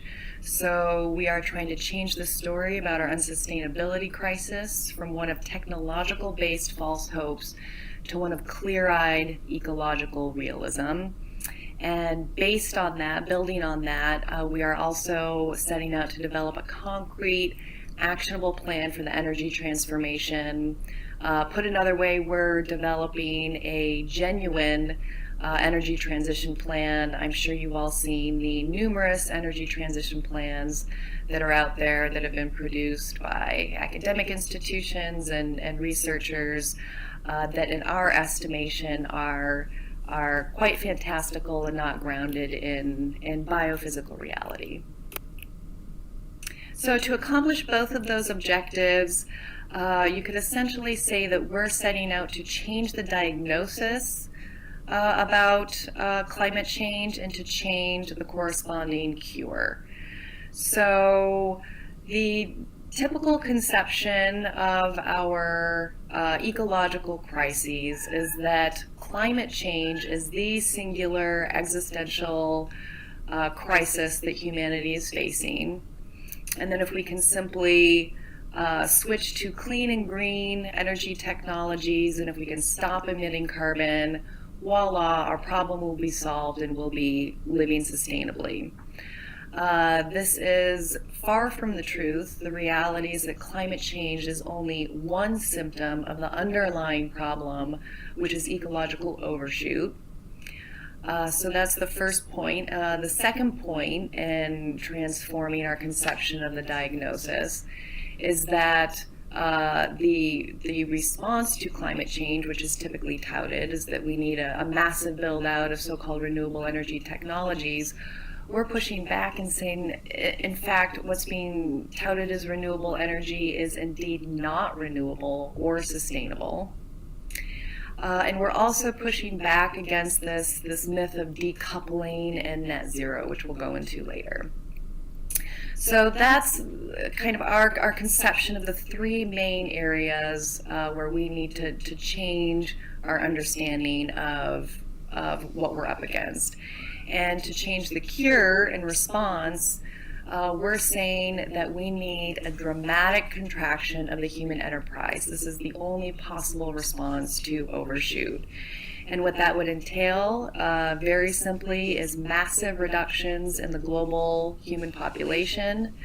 We need to get real about what actually constitutes renewable energy and what doesn't, and what that will mean for our way of life. And based on those two things, we need to develop as I spoke about earlier, a genuine energy transition plan, a genuine concrete blueprint for how we can radically transform society. And a key part of all of this is that, as you may have surmised by some of what I've been saying, life after fossil fuels will essentially look like life before fossil fuels, which of course took many forms. It's not like there's one blueprint or one template to go off of, but nonetheless, we are returning to some form of life before fossil fuels, and we think it's absolutely crucial that we highlight the fact that this has many gems, there are many silver linings to this, and that this is something that is not to be feared. So we're going to take each one of these in turn. So let's start with changing the diagnosis. That first point, that the problem is overshoot, not climate change. As I mentioned, the fundamental crisis that we face is ecological overshoot, and the climate crisis is just one symptom of overshoot. What is overshoot? Many of you are probably familiar with it. We could put it very simply that overshoot is too many people on the planet consuming and polluting too much beyond the carrying capacity of the ecosphere. Put a little bit differently, overshoot happens when we are exceeding the biogenerative and assimilative capacity of the ecosphere. The signs of overshoot are everywhere. If your eyes are open and you are at all aware of what is going on, these are self-evident. Globally, we're consuming and generating the amount of waste that requires the equivalent of 1.75 Earth's worth to produce and process. This is the result of the work of the Global Footprint Network. The human population is almost 8 times larger now than it was at the beginning of the fossil fuel age. It's been growing at a rate nearly 20 times faster. This exponential growth simply cannot be sustained. It can't be sustained for any species anywhere. Many of you are probably well aware of some of these statistics that prior to the dawn of the industrial age, humans accounted for only 1% of total mammalian biomass. and 99% was accounted for by other non-human wild animals. Today it's the reverse. 96% of all mammalian biomass on Earth is accounted for by humans and our domestic livestock, and only 4% is wild species. McRae et al. Estimated that between 1970 and 2012, non-human species declined at enormous rates, 81% for freshwater species, 36% for marine species, and 37% declines in terrestrial species. We could go on and on. The signs are everywhere. The evidence is everywhere. We simply have too much of a human impact on the planet. We are suffocating the planet. Climate change is only one symptom of overshoot. Climate change is a pollution problem that exists alongside many other pollution and overexploitation problems. So we have biodiversity loss, deforestation, ocean acidification. All of these are parallel symptoms of overshoot, and we cannot focus on one of them while ignoring the meta problem of overshoot. The second main point that our organization is making is that what's being touted as renewable energy technologies are indeed not renewable. We go into this in detail in a journal article that William Rees and I recently co-authored that appeared in Energies. It's called Through the Eye of a Needle, an Eco-Heterodox Perspective on the Renewable Energy Transition. We also go into it in detail in a white paper that we wrote that's on our website called Pulling Back the Curtain on the Energy Transition Tale. But just to highlight a few of our main points here. Every technology that is being touted as renewable is entirely reliant upon fossil fuels at every step of their life cycle, notably in manufacturing, which relies on very high temperature heat that can only be generated by fossil fuels. They rely on a whole array of non-renewable metals and minerals that have been vastly depleted during the industrial age and whose extraction entails significant ecological destruction and social injustices. These technologies use an array of toxic inputs and produce an array of toxic byproducts. This is hardly sustainable. These technologies have short, finite lifespans ranging from 20 to 30 years for solar panels and high-tech wind turbines. We're talking more like perhaps 75 years for large-scale hydropower and nuclear power plants. And the result of this is that we're generating tons of waste that simply cannot be waved away with the magic wand of the circular economy. This is another myth that we're being sold. And not only does this generate a lot of waste, but it requires continuous replacement of all of these technologies in perpetuity. By definition, this is not renewable. This is not sustainable. And finally, even though EROI is a very complex area of research, and the numbers are all over the place, if you look at the studies that have truly taken a full life cycle analysis approach, and that have used very wide boundaries, we see that solar and high-tech wind have a very low EROI, which is in fact too low to power modern society. Moving on to the final points of decoupling and net zero.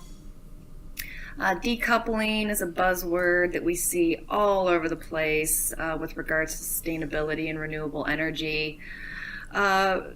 Very simply put, this forgets or denies that humans are embedded within nature, and that decoupling it from nature isn't even theoretically possible. All humans, all species, all organisms on this planet have some sort of an impact on their environment. They extract resources from their environment and they produce some sort of waste.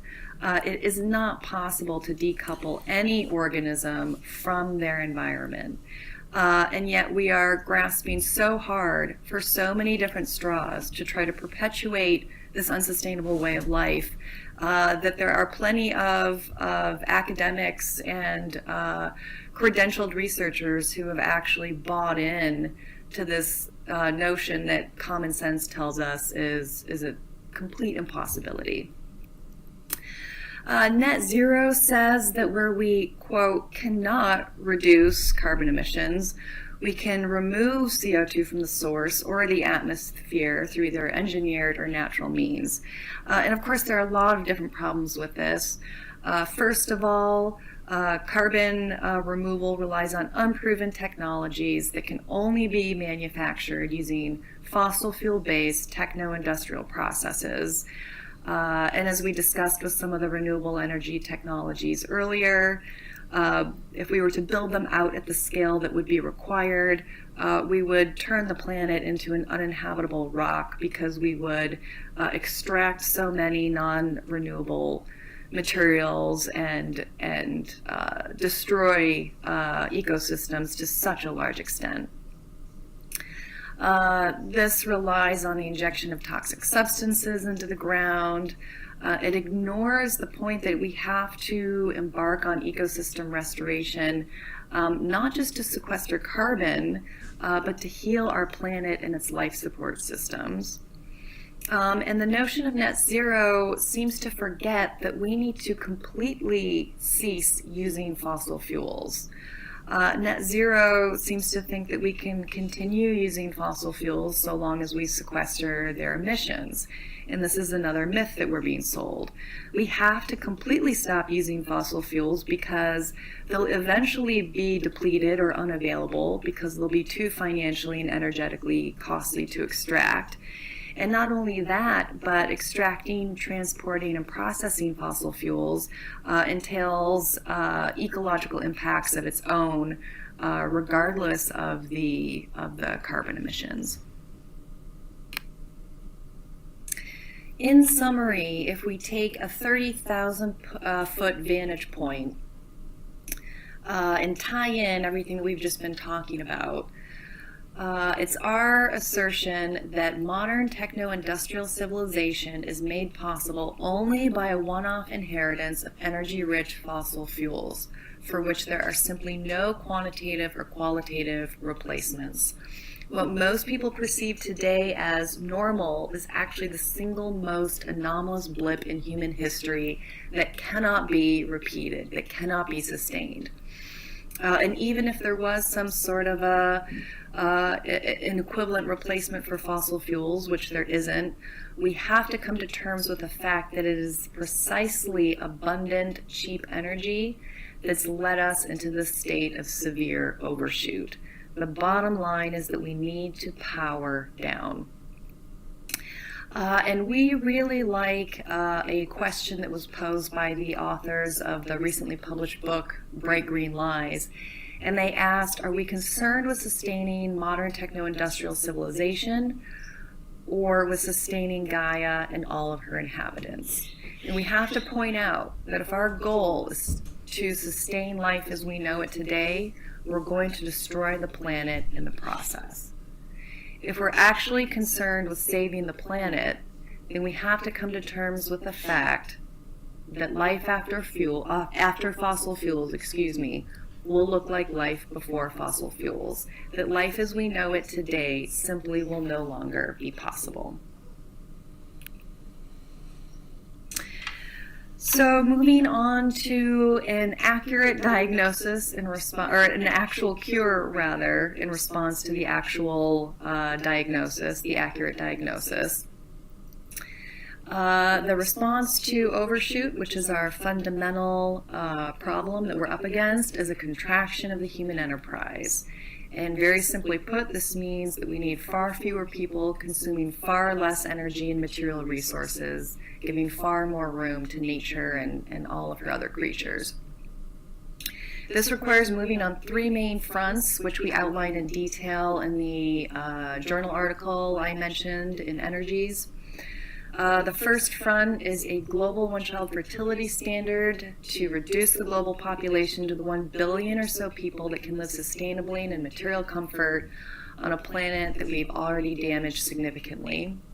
We have to get real about what actually constitutes renewable energy and what doesn't. And we need a plan to radically transform society, both infrastructure and how it works, how it functions, within a set carbon budget and a set time frame. So taking global population reduction first, again, if we use the template, life after fossil fuels will look like life before fossil fuels. At the onset of the industrial age, the global population was about 1 billion, so this is roughly the size that we'll have to return to. We just want to address some of the common critiques of population reduction. First of all, it has to be pointed out that cultures all throughout human history have recognized the need to control population sizes, and they've done so in a variety of ways. The fact that we push back against the notion today that overpopulation is even a phenomena, is even real and legitimate, is an indication of just how disconnected we are from nature, from natural processes. And it's absolutely crucial that we come back into that healthy state of connection. As we mentioned before, humans are an embedded part of the ecosphere. There is no way to separate us. There is no way that any species can grow exponentially forever. I'm sure you're all aware of some of the standard hostile terms that are thrown around to anybody who talks about the need to reduce populations, and these are, racism, ecofascism, and the like. And at least with regard to our proposal, which is a global one-child fertility standard, it has to be pointed out that a standard that is applied universally is by definition not discriminatory in any way. So all of these claims just become ludicrous on their face. The notion of coercion comes up frequently in discussions about population reduction, and I think it's important to talk about this from a broader vantage point, that we have to understand that all laws and rules and regulations in society, whether we're talking about a tribal society or modern global society, are inherently coercive in nature. And if the word coercion seems a little bit strong for some people, then we can say incentivizing, but regardless of which word we choose to use, we're being coerced or incentivized by societal rules and regulations to act in a way in which individuals do not harm others, and in a way that contributes to the betterment and sustainability of the collective. So the fact that we routinely hear about, quote, coercion in the realm of population reduction, but not any other aspect of society, or do we talk about being coerced into driving the speed limit? Do we talk about coerced into paying taxes, etc.? This is an indication of intentional manipulation and fear-mongering. So to us, the question is not one of coercion or not, but what are just ethical ways to bring about any desired societal outcome? And there are plenty of perfectly humane and just tools to reduce human populations. That some inhumane and unjust approaches have been used in the past, specifically and most notably forced sterilizations or forced abortions, by no means negates all of the other perfectly sensible tools in the toolbox, and it does not mean that we should use those inhumane tactics. They should by all means be discarded.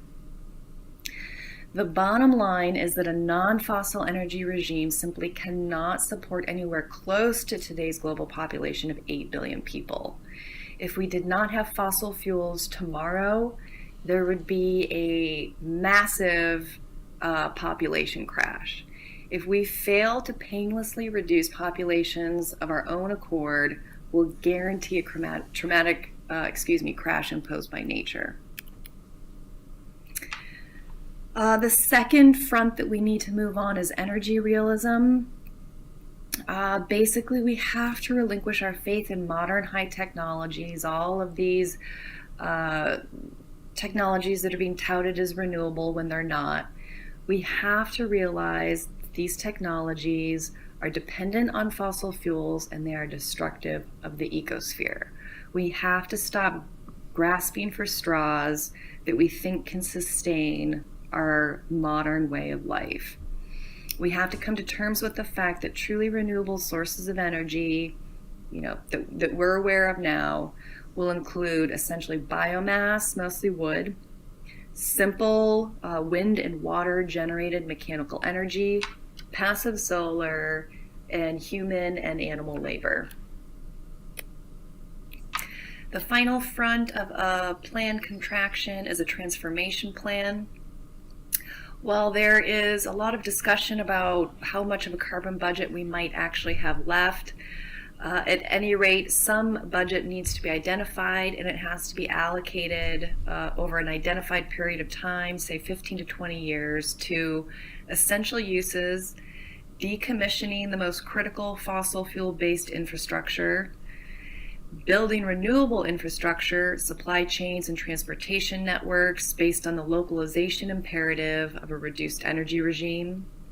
We need to nationalize fossil fuel companies that aren't already nationalized and establish a plan for phase out.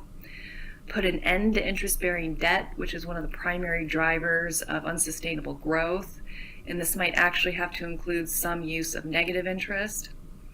We need to redistribute financial resources that have been unfairly appropriated by the very few at the top.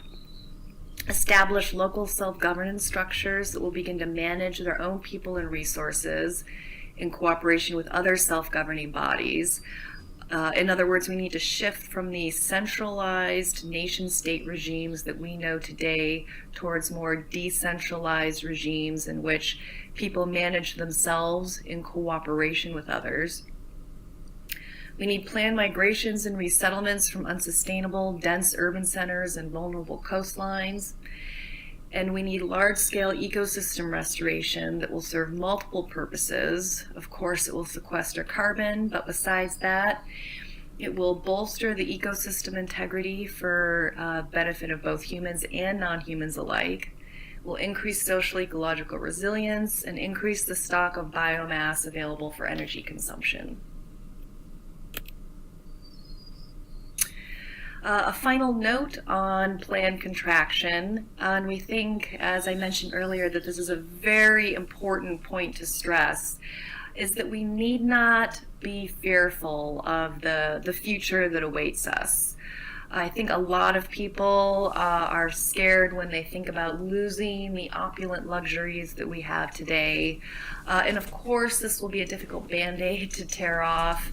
But in doing so, we also need to really focus on the silver linings that await us. And we want to point out two of those silver linings. The first one is that we'll live more physically active lives in closer connection with each other and nature, which will go such a long ways towards restoring our shattered sense of well-being and connection. So many of us are suffering from isolation and loneliness and lack of truly rich social and cultural lives in this modern world, and going back towards this simpler way of living where we're connected with each other in nature will restore that shattered sense of connection. And the other point is that a waning focus on material progress will allow for emphasis to shift to progress of the mind and spirit. In other words, while we'll move away from material growth, we will grow in non-material areas. And these are largely untapped frontiers at the moment that have virtually unlimited potential. A final note that I'd like to point out is that we material areas will growth. In other words, while we'll move away from material growth, we will grow in non-material areas. And these are largely untapped frontiers at the moment that have virtually unlimited potential. A final note that I'd like to point out is that we think that both top-down and bottom-up pathways need to be pursued in order to build the new world. We want to point out that even though we believe that we should do everything possible to induce governments to take action, We're not naive about the entrenched level of corruption and the inertia within the system and how much time it might actually take for collective paradigms to change.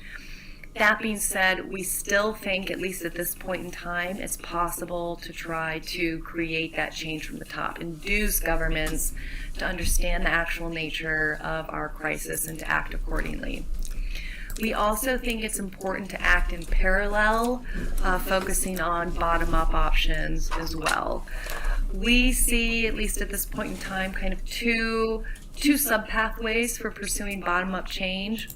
The first is establishing what we might call survival seed communities, composed of like-minded people who are aware of what we're up against, who are establishing fossil-free communities that are as self-sufficient as possible, that can endure in the face of the really catastrophic changes that we face in the future, and that will be made even worse by the likelihood of government inaction.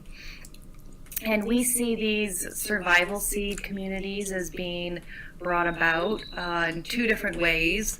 This is a whole separate conversation, but just to talk about it briefly here, they could be brought about either from scratch, so essentially buying land and building an intentional community from the ground up, or by redesigning and retrofitting existing neighborhoods and communities.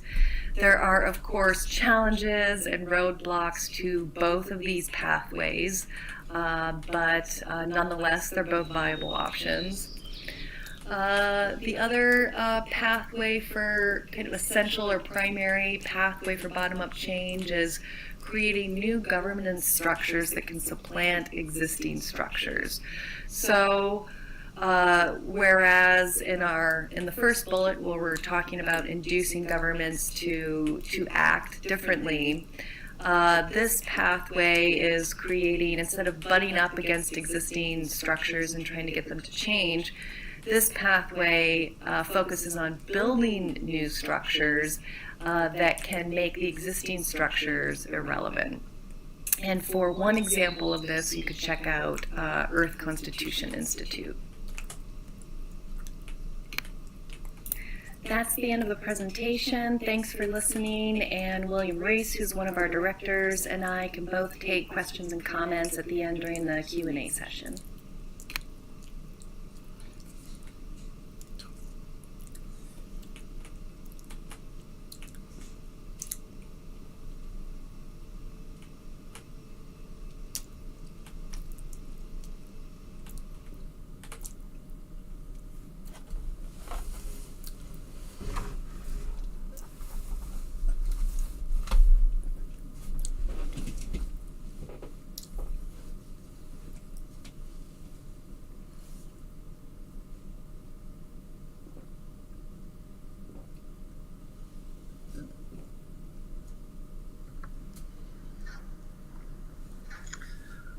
Oscar Wilde once said, if you're going to tell the truth, make it funny, or they'll kill you. So anyway, that might get awkward. Hello everybody, here in Murrawinna country, Tasmania, and a big hello to all the people joining us from around the world. My name's Tristan, and I'm co-founder with our moderator Kate of Just Collapse, an activist platform dedicated to justice in face of inevitable and irreversible global collapse. I'm here today to let you know that when facing collapse, not only is there something that can be done, there is something you can do. At the outset, I'd like to say that Just Collapse entirely agrees with the Real Green New Deal's assessment of the diagnosis. Just Collapse does not, however, entirely agree with the cure. Whilst Just Collapse recognises population pressures are very real and entirely correlated with overshoot, we also recognise that structural violence and privilege makes a uniform approach to population pressures problematic. Just Collapse advocates for an approach to overshoot that is decolonised and equitable, an approach that redistributes power to the marginalised, disadvantaged and dispossessed. because these are the people who are first feeling the impacts of collapse. They have much to fear, which is why justice must be at the forefront. Okay, collapse. Sounds a bit scary, right? In fact, collapse is not new. The classical mind collapse, the fall of Rome, the collapse of the USSR. These are all examples of previous collapse documented, recorded, and recognized by both history and collapsology research. Collapse is, and always has been, inevitable. Social, economic, ecological collapse has happened before, is happening now, and inevitably more collapse is coming soon. Which brings us to our friend here, Mr. Wile E. Coyote, who is looking back at a world where the ground still met his feet and is desperately hoping that it may still be possible to return. He is soon to find out it is not. Mr. Coyote is processing the dawning reality that he has a problem of significant gravitas. This is the uh-oh moment before the splat. Which brings us to the important issue of problem definition. The logic is simple. If you don't identify the problem, you can't identify the solution. And taking action on a problem you haven't defined is problematic. So, what's the problem? The human enterprise has experienced phenomenal growth over an incredibly short period of time, and now we are facing physical limits and the consequences of having stretched those limits past breaking point. It was some decades ago now that the human enterprise of extraction, consumption, and exploitation reached a state of ecological overshoot, and for 40 plus years now we've been taking more from the planet in any given year than the planet can regenerate in a 12-month period. According to global ecological footprint analysis developed by Professor Bill Rees and colleagues, we are currently sucking down 1.7 planets per year. This abuse of our life support system puts our global overshoot day this year as the 29th of July. Of course, unless you're an economist, it's clear that this situation is entirely unsustainable and comes with consequences, many of which you will already be aware of. So, we've identified the problem. Let's look at the facts. Problem, we're in extreme ecological overshoot, scientifically measured as the global usage of 1.7 planets per year. Fact. This overshoot is driving the sixth mass extinction, the ecosystem collapse, and climate change. Fact. Continuing in overshoot is triggering ecological and climate feedbacks that in turn will ultimately trigger global collapse. Fact. Stopping overshoot requires at the very least and arguably more 0.7 planets worth of reduction in extraction, exploitation and consumption. You can do the math yourself. 1.7 minus 0.7 equals 1. Fact. There is an extremely narrow window to reach a global ecological footprint of less than 1 planet per year. Fact. The enormous scale of the required contraction of the human enterprise and the speed with which it must be attained clearly meets the definition of collapse. And just collapse invites everybody to seek justice and to take action for a just collapse, because the truth is that our collective predicament has reached a point whereby ecological, and social justice can only be found through a serious contraction of the human enterprise, a rapid and radical degrowth, a just collapse. It's self-evident that infinite growth on a finite planet has no future. We can either plan for it and soften the impact, or we can plummet off the cliff like Mr. Coyote. Now, as many of you will already know, this is an exponential curve. This is pretty much what the human enterprise of infinite growth on a finite planet looks like. Hundreds of thousands of years of living within natural limits, and then the onset of the industrial era, and the line going just about straight up is where we are now. The great acceleration. Progress. The exploitation of cheap and abundant energy has allowed us to pursue the collective insanity of neoclassical economics. Infinite growth, finite planet.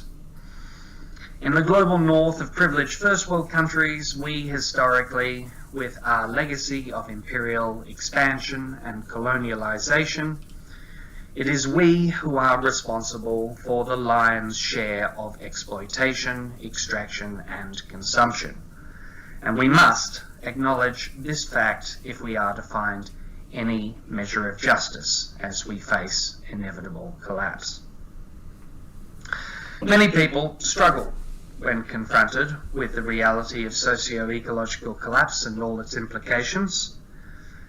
Understandably, struggle to throw off their historic enculturation into paradigms of infinite growth and progress, and considering their own contribution or lack of contribution to equity and justice, feeling impotent, inadequate, inappropriate, or otherwise awkward, quickly move into one of many forms of denial.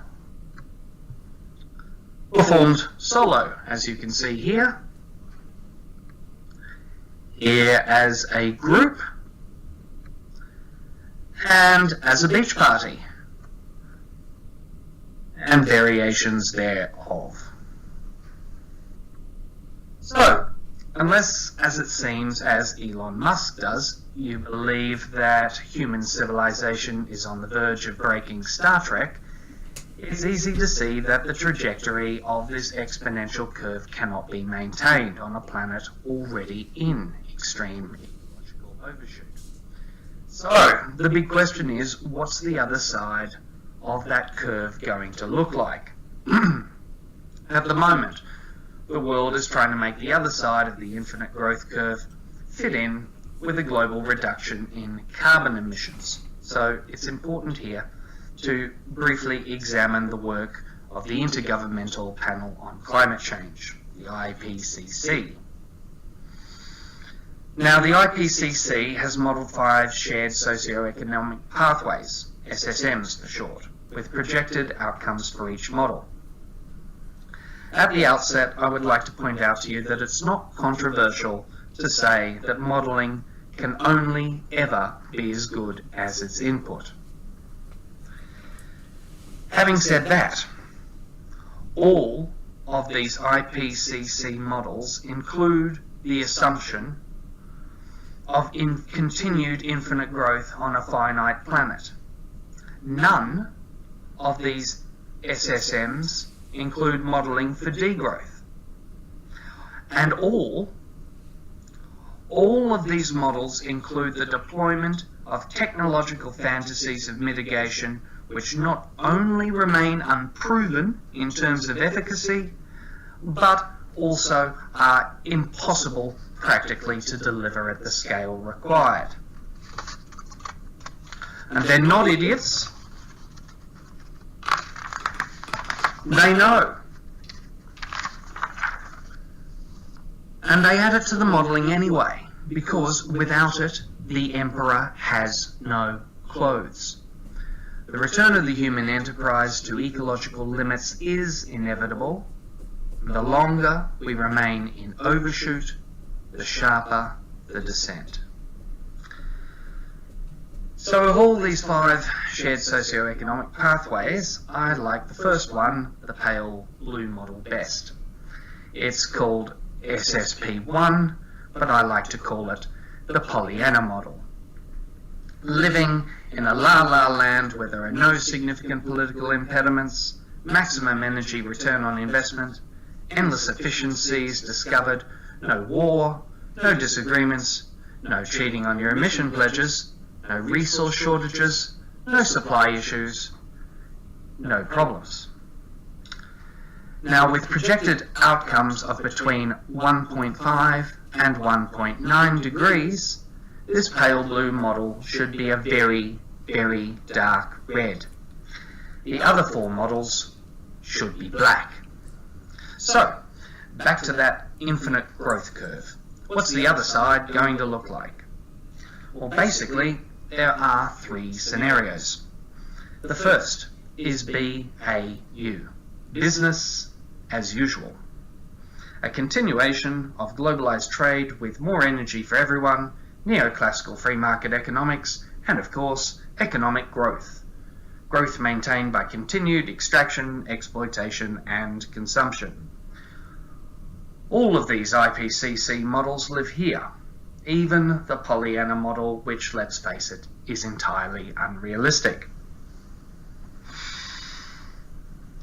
Gently fiddling with the status quo while the world burns, this business as usual scenario ultimately and inevitably ends in an unplanned, unjust collapse of the human enterprise, taking pretty much everything else with it. Let's call this the road to hell. Now, scenario 2, getting all the buzz. Some call this a just transition, a Green New Deal, a total transformation of our entire world into a renewable energy utopia. What they don't tell you is that all this cool, shiny new stuff has to be made using massive industrial extraction and processes with a carbon budget that we don't actually have. This is crash or crash through thinking. You know you're going to hit the iceberg, so let's just make sure we hit it really hard and see who breaks first. There's nothing just about this transition, nor can it be called green. This is simply infinite growth on steroids. Hypergrowth, the end result of which is an unplanned, unjust collapse of the human enterprise, taking everything else with it, but faster. If business as usual is the road to hell, this is hell in a Humvee, or Tesla. Now, the third and only sane option in an otherwise insane world is a rapid contraction of the human enterprise, a radical degrowth, a just collapse to a state prior to ecological overshoot. This is not going back to the past, this is going back to the future, if indeed we are to have one. A planned collapse is a just collapse. Collapse is inevitable. Justice is. So, what can you do? Get angry. Talk collapse. Just stop contributing to infinite growth.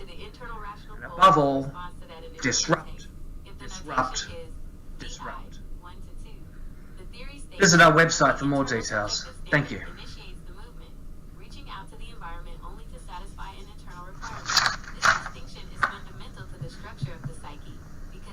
Impact of renewables, why can't we say that renewables are at least better than the current status quo? For example, isn't the focus on electric vehicles still much better than our current combustion engine vehicle model, while still addressing overshoot? Why not also move towards renewables as a better approach for energy? So I have a feeling now that our speakers will reinforce what they've said, but it's a valid question, I think, to start this discussion with.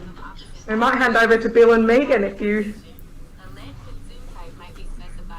Yeah, sure. I'll go ahead and start, and Bill can add on whatever he wants. First of all, can you all hear me? Yes. Okay.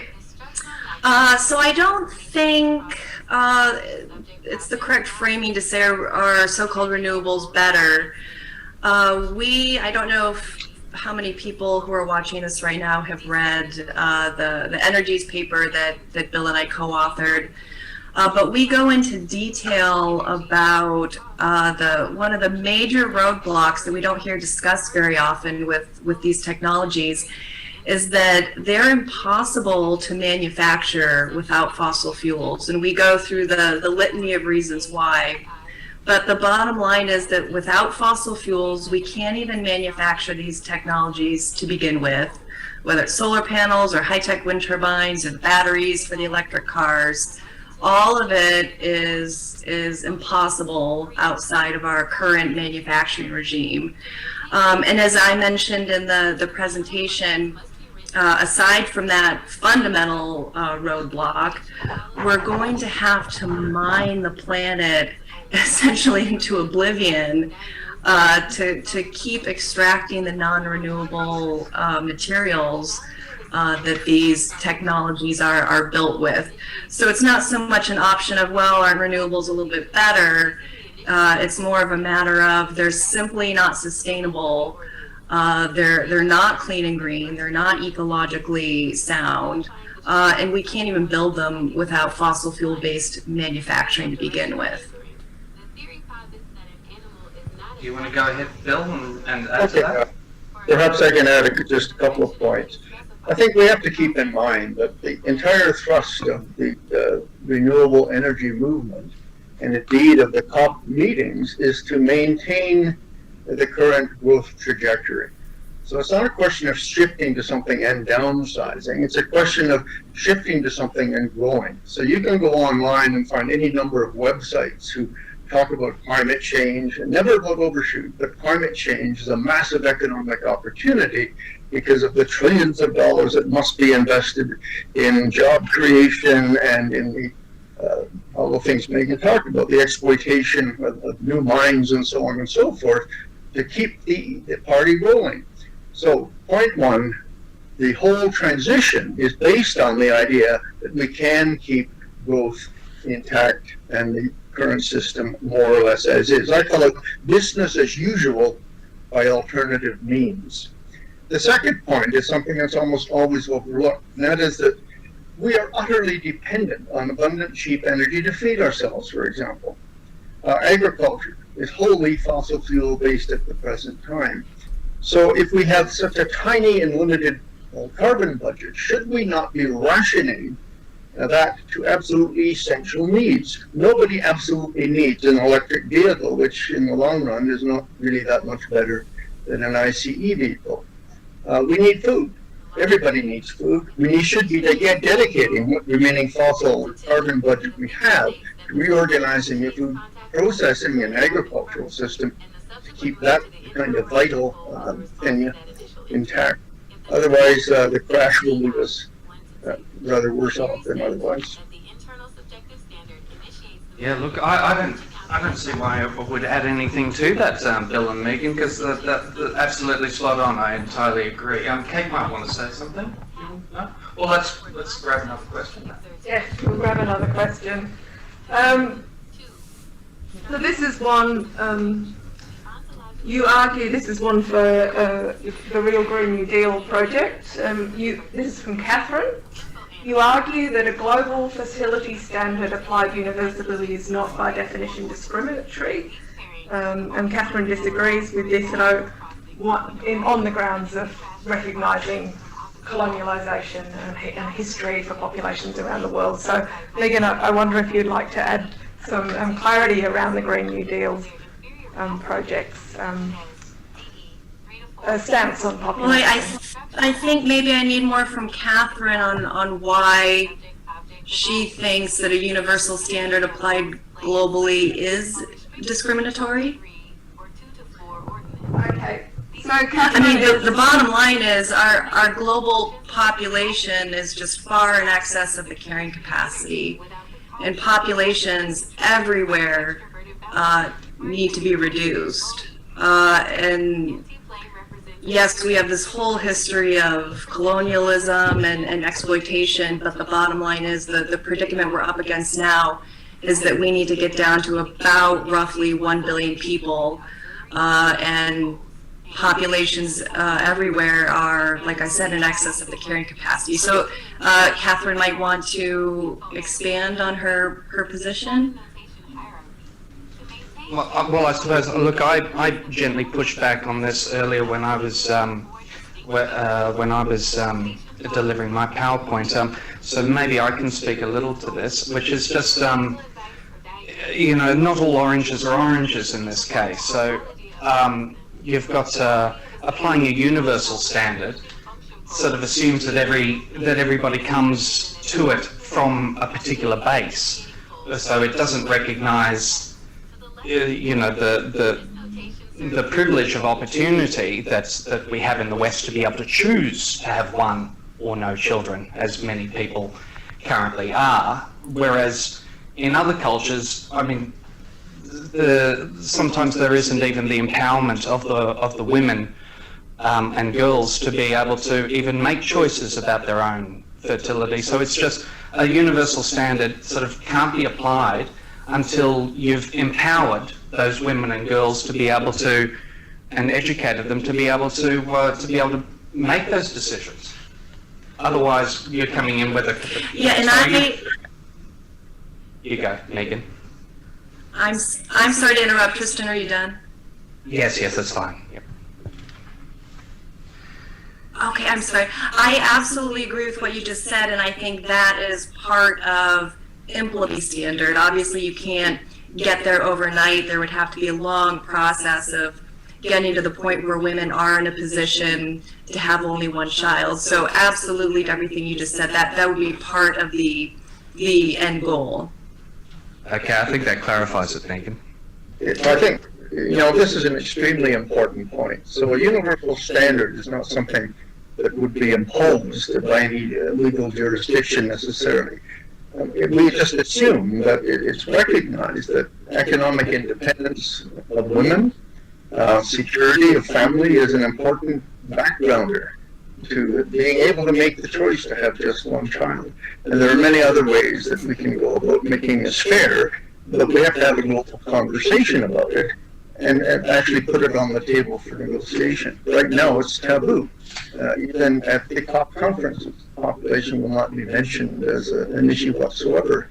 And yet we can show easily with eco-footprint analysis that population growth right now, plus rising incomes of middle and lower class or lower income countries, is the principal driver of the current growth of the human enterprise. So the human footprint at any rate.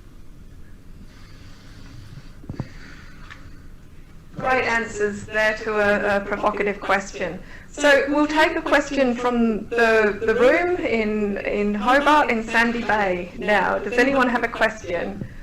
There's a hand waving up the back. I'll walk over with the microphone so that audio is maintained. So you can take, when you're asking a question, legal advice is you're allowed to take your mask off. My name is Bruce. It's not a profound question, just a simple one that you haven't. I kind of agree with what you, or can see what people are saying. I've not taken a lot of time to get to a stage, towards the stage you are, but underlying the change, the collapse, whatever you call it, there has to be an economic transition, or I think collapse is more likely. So could people shed light on what model might be possible to continue, would lead to an economic model that might work in the future? Thank you.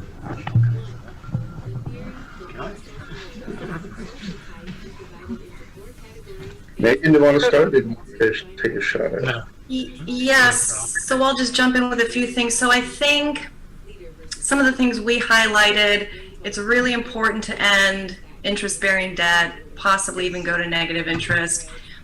And to me, the conversation about economics can be a little bit abstract sometimes. And I think if we just ground it in concrete terms, if we do away with interest-bearing debt, if we're reducing the population, if we're setting a cap on the use of remaining fossil fuels, and we're starting to consume less energy and less materials, I think all of those things in tandem will achieve that goal of reducing stopping economic growth and reducing economic throughput. So yeah, I find it helpful to just ground it in practical terms instead of talking about the economy in an abstract sense. But to the extent we are talking specifically about economics, I think it's absolutely crucial that we do away with interest-bearing debt. Okay, let me jump in just for a second here. What we're dealing with is something that is tantamount to a wartime situation. This is an emergency. It's a long, slow emergency. No government is prepared to grasp this nettle at this point. But we really need to come together with some honest politicians to understand that in order to make this transition, almost everything we take for granted in the structure of our economy today has to change. If you think about the wartime situation, people had to accept rationing.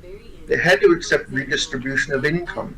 They had to accept a whole variety of things that we don't even talk about right now. But if we're really going to have a transition that is just, it means a redistribution of wealth and income. It means creating social programs, such as we have done through the pandemic, to ensure that people have at least a reasonable income, that they can access the necessities of life as the economy readjusts to these new circumstances. So basically, we're talking about a revolutionary change in the structure of national economies within an overriding global framework to assure that the whole human family can downsize in a reasonably just and smooth fashion. Otherwise, we're going to see, as we're already seeing, increasing competition, increasing militarization, increasing battles over the remaining resources, and a general breakdown of global order. And if that occurs, all bets are off in terms of us being able to make a smooth, just transition to a better way of living by the end of this century. So it's nothing short, as I say, of revolution here. Thanks, Bill. Yeah, look, I totally agree with both what Bill and Megan have said there. I would just add this, that like in terms of the process to actually get to making that kind of economic transition requires an informed populace. You've got to have an informed citizenry that actually understands what the problem is, because if you don't understand the problem, you can't take any action on the problem because you don't know what the solution is. So you've got to talk collapse. You've got to talk to people. You've got to have these conversations. You've got to make people understand what the problem is, so that we can have an informed citizenry that can direct this contraction. Because otherwise, we're not going to get anywhere. Infinite growth is going on infinitely until it goes the other way. That's all I would add to that. Wholeheartedly agree. Very important addition, Tristan. But we have to keep in mind that virtually the entire political and economic elite of the world today is in direct opposition to everything we're talking about here. Literally billions of dollars are spent every year reinforcing the existing paradigm. And it's becoming increasingly difficult to inform people about the nature of a reality because we're in this era of post-truth, where people live in their little internet bubbles, reinforcing completely false visions of reality. And so while I agree with you utterly, we've got a much bigger problem than we would have had even 50 years ago in getting people adequately informed about this problem. In fact, there's hundreds of different agencies actively working to misinform people and deliberately sidetrack the discussion away from the issues we're talking about. Thanks, Bill. Okay, I'm going to combine a couple of questions here that cut across a number of people, including Kate from Gadigal Country and Christian. And this is about what level of energy use we might see in a post-fossil fuel world. For example, will we still be using computers and mobile phones and running modern medical technologies? And how can we convince people to give up their industrial civilization comforts and have what is termed here a reduction in lifestyle? So we'll start with Megan or Bill. I'll give the first stab. So no, we're not going to have computers and cars and all of these fancy high-tech gadgets that we've become accustomed to. Again, life before fossil fuels, life after fossil fuels. If we consider what truly renewable energy is, you know, we talked about biomass, just wood essentially, simple mechanical generation, passive solar. We're not going to have all of these high-tech conveniences with that sort of energy source. So no, life as we know it today is essentially going away. But as I pointed out, I don't think that's a bad thing. I think a lot of people would agree that's not a bad thing. And what was the second part? How can we convince people to give up? I think this is part of the problem, is that sure, we should do everything we can right now to reduce our energy and our material consumption. But if we were hypothetically to embark on an intelligent, planned contraction of the human enterprise, and we are slowly doing away with fossil fuels, we are doing the sort of rationing that Bill talked about a moment ago, this will all, the level of consumption will kind of automatically be taken care of. So of course, within the current system, sure, do everything we can now to reduce consumption, but a rationing process under a just contraction would do that for us.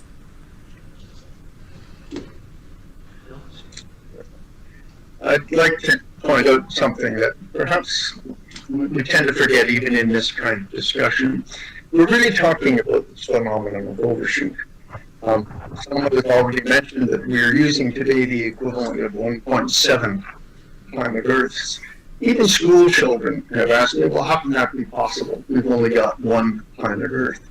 And it's possible because over geological time, nature has built up vast storehouses of various resources. Fossil energy is an example. But so are our soils, the forests, fish stocks, and so on and so forth. So we are currently using these resources to grow the human enterprise by harvesting not only the annual production, but a significant part of the standing stock. And that is, by definition, a fatal situation. You can continue to expend your resources right up until the last moment you run out, and then all chaos breaks loose. So this is an optional circumstance we're talking about here. You don't have a choice about whether there will be a slowdown or a collapse, I don't care what you call it or not. It will happen because we are literally consuming the biophysical basis of our own existence and polluting what's left. So we're both consuming and polluting ourselves out of existence. That's what all the statistics you heard about earlier are all about. This is, as I say, a fatal circumstance. So we have no choice. The only choice we really have is whether it will be a chaotic implosion or one that governments recognize as a reality, recognize that there is possibly sufficient public support for taking the kinds of actions that we need to take, and then simply getting on with the global plan implemented at national and subnational levels to make it all happen. So the problem is, we know what we need to do. The how we need to do it is a very much more difficult problem, and that's what we're talking about now. How do you convince people? How do you convince governments to take necessary actions? And that's where all of you have a part to play, because I think Tristan's made the point that a democracy, for example, is only as good as the level of knowledge and information that its citizens can bring to bear on their political leaders to make things happen. Thanks, Bill. I am aware we are running a little bit over time, so we'll take 2 more questions. One from the room in Tasmania, and a hand's just gone up, so I'll come around with the mic.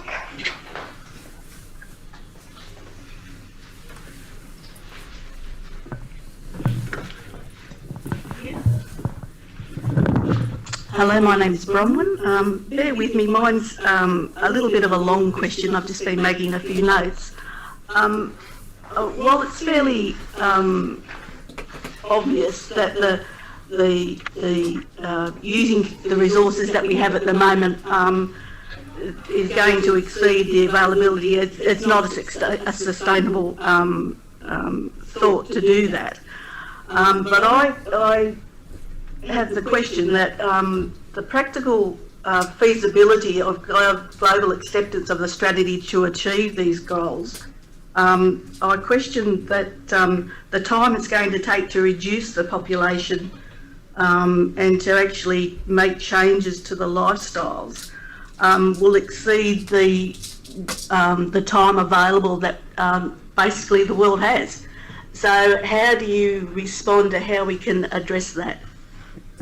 In short. I'll just jump in really quickly and say, you're absolutely right, and this is an issue so many people raise. And I think it's just a really simple response, is that all we can do is all we can do. I mean, yeah, we're about 2 millimeters away from the edge of the cliff. We do not have much time. The scope and the scale of what we need to do is absolutely daunting. But all we can do is show up and do the best we can do and do the most we can do, have these sorts of conversations that aren't even being had. And like Tristan said, it starts with having the conversation. So, whether or not there will be a nice, happy ending and we'll do all of this intelligently, or it's going to happen in a really ugly way, remains to be seen. But all we can do is put our best foot forward and talk to everybody we can, push up against politicians as best we can, just do everything we can, but it might not end well. I don't know. One thing that humans hate to face is that some problems are insolvable. And we may be up against an insolvable problem. And I think Bronwyn has put some dimensions on it. We have very limited time to achieve a massive transformation of a whole culture that has taken 200 years to get to this particular stage. So it will have a very rough period. There will be lots of unhappiness, but as Megan says, what else can we do? We can either sit back and bear the brunt of the worst possible case, or do all we can to ease the way down as best we can. Yeah, thanks. It's a really good question. It's a really, really, really important question. I totally agree with what Megan and Bill have said in this regard. I suppose, obviously there's a planned or an unplanned. You've either got a plan or you don't, and but the contraction is inevitable. So it's the degree of the contraction is what's up for. That's where the fight is. That's how sharp is that descent going to be, and how unjust and how nasty. So that's the fight we've got ahead of us. And so regardless of how, not all collapses are the same collapses. We can have, it's a scale. It's not. It doesn't have a single value. It's an N factor. I think that's about it, really. Thanks. Okay, one last question. So this is an amalgamation of questions and issues that have been raised from Zoom participants, and it's to do with the relationship between democracy and authoritarianism and bringing about rapid change. So I haven't framed that as a question, but what is the role of democracy and what are the risks of authoritarianism in a contraction of the human enterprise? Yeah, sure, I'll start. Well, I think we all understand. I mean, I'm in the U.S. I'm sorry, were you done with your question? I'm seeing lips moving. Maybe the video is lagging. Were you done? You can speak. Can you hear me, Kate? Yes. Okay. Thank Can I you. keep Go ahead. going? Okay. Yeah, I mean, how many people live in a democracy right now anyways? I know we certainly don't here in the U.S. I think, you know, we do the best we can to the extent we're trying to fight for top-down systemic change that's just and humane. We do the best we can to push governments in their existing form to understand the actual nature of the problem and to respond accordingly.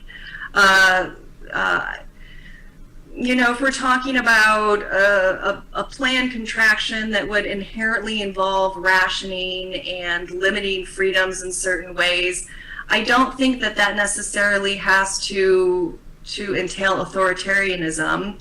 I think that can certainly be brought about by democracies to the extent democracies exist. But yeah, I certainly don't think we want to move towards authoritarianism, and I by no means think that's necessary. Oddly, one of the ways of avoiding authoritarianism is for people to become truly democratic and take to the streets.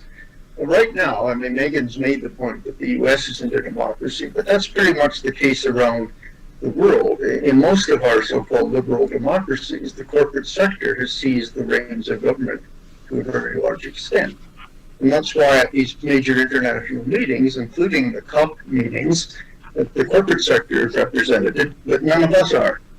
So we have a very difficult situation that we have to take control of. And if you look historically, rapid social change takes place when millions of people voice their concerns by taking to the streets. I'm not advocating revolution here, but I'm certainly trying to emphasize that until sufficiently large numbers of people exercise their right as citizens to march in the streets, to demand the kinds of changes that are in the popular interest, I don't think much is going to change at all. We're really in a situation now where the corporate sector and vested interests are really tuning the whole of the global economy to maintain their positions of strength. And it's time that ordinary people who are taking the brunt of the damage and who will suffer more in the future take charge of the situation by exercising their right in all countries to march in the streets, to voice their opposition to what governments are doing. Yeah, hear, Bill. Thank you. That's exactly right. But of course, we can't make that happen unless we have an informed citizenry. And again, this is why we need to get this message out. It needs to get out, and then we need to take action, and we need to make it clear that we're just not going to take it lying down. So, but thanks, Bill. That's perfect. Cheers. Okay, please join me in thanking our presenters today and all the attendees, including the questions that have been raised. The Real Green New Deal.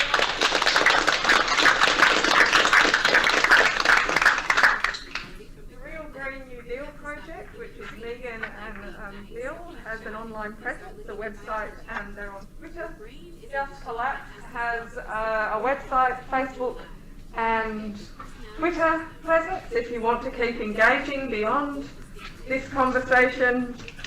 And as I said in the start of this, we are facing head-on very difficult challenges, very difficult times. If you felt confronted or unsettled by what you've heard today, please don't be alone in that. Reach out to people for support. Collapse is inevitable, it's confronting, so please take care of yourselves following this forum. And yes, we look forward to engaging with you online if if Facebook and Twitter and the web is your cup of tea. So thanks to everybody again for this session.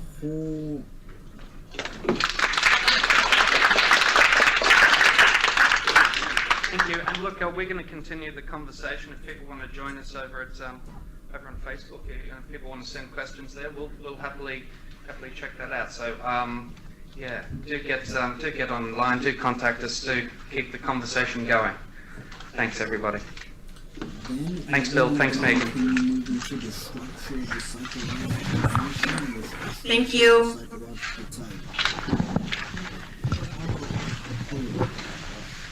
Then we can arrive at the applications layer where we talk about objective personality and how to type people and what insights we can garner from typing people.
Between gathering the new chaotic object, extroversion, and storing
I don't like this emphasis on biology. Jung clearly made an argument for the existence of a psyche as a phenomenon in its own right, so I'd appreciate it if you treated it as such.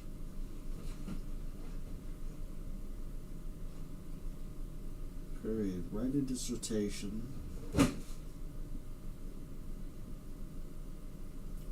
Walking us through the origins of theory until we get to the grant function stack with modalities. Period. I want you to be able to write out every grant function stack with every iteration of modalities possible.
Ontological descent from psychic tension to structural modality. To understand the psyche as a phenomenon in its own right, we must move beyond the reductionism of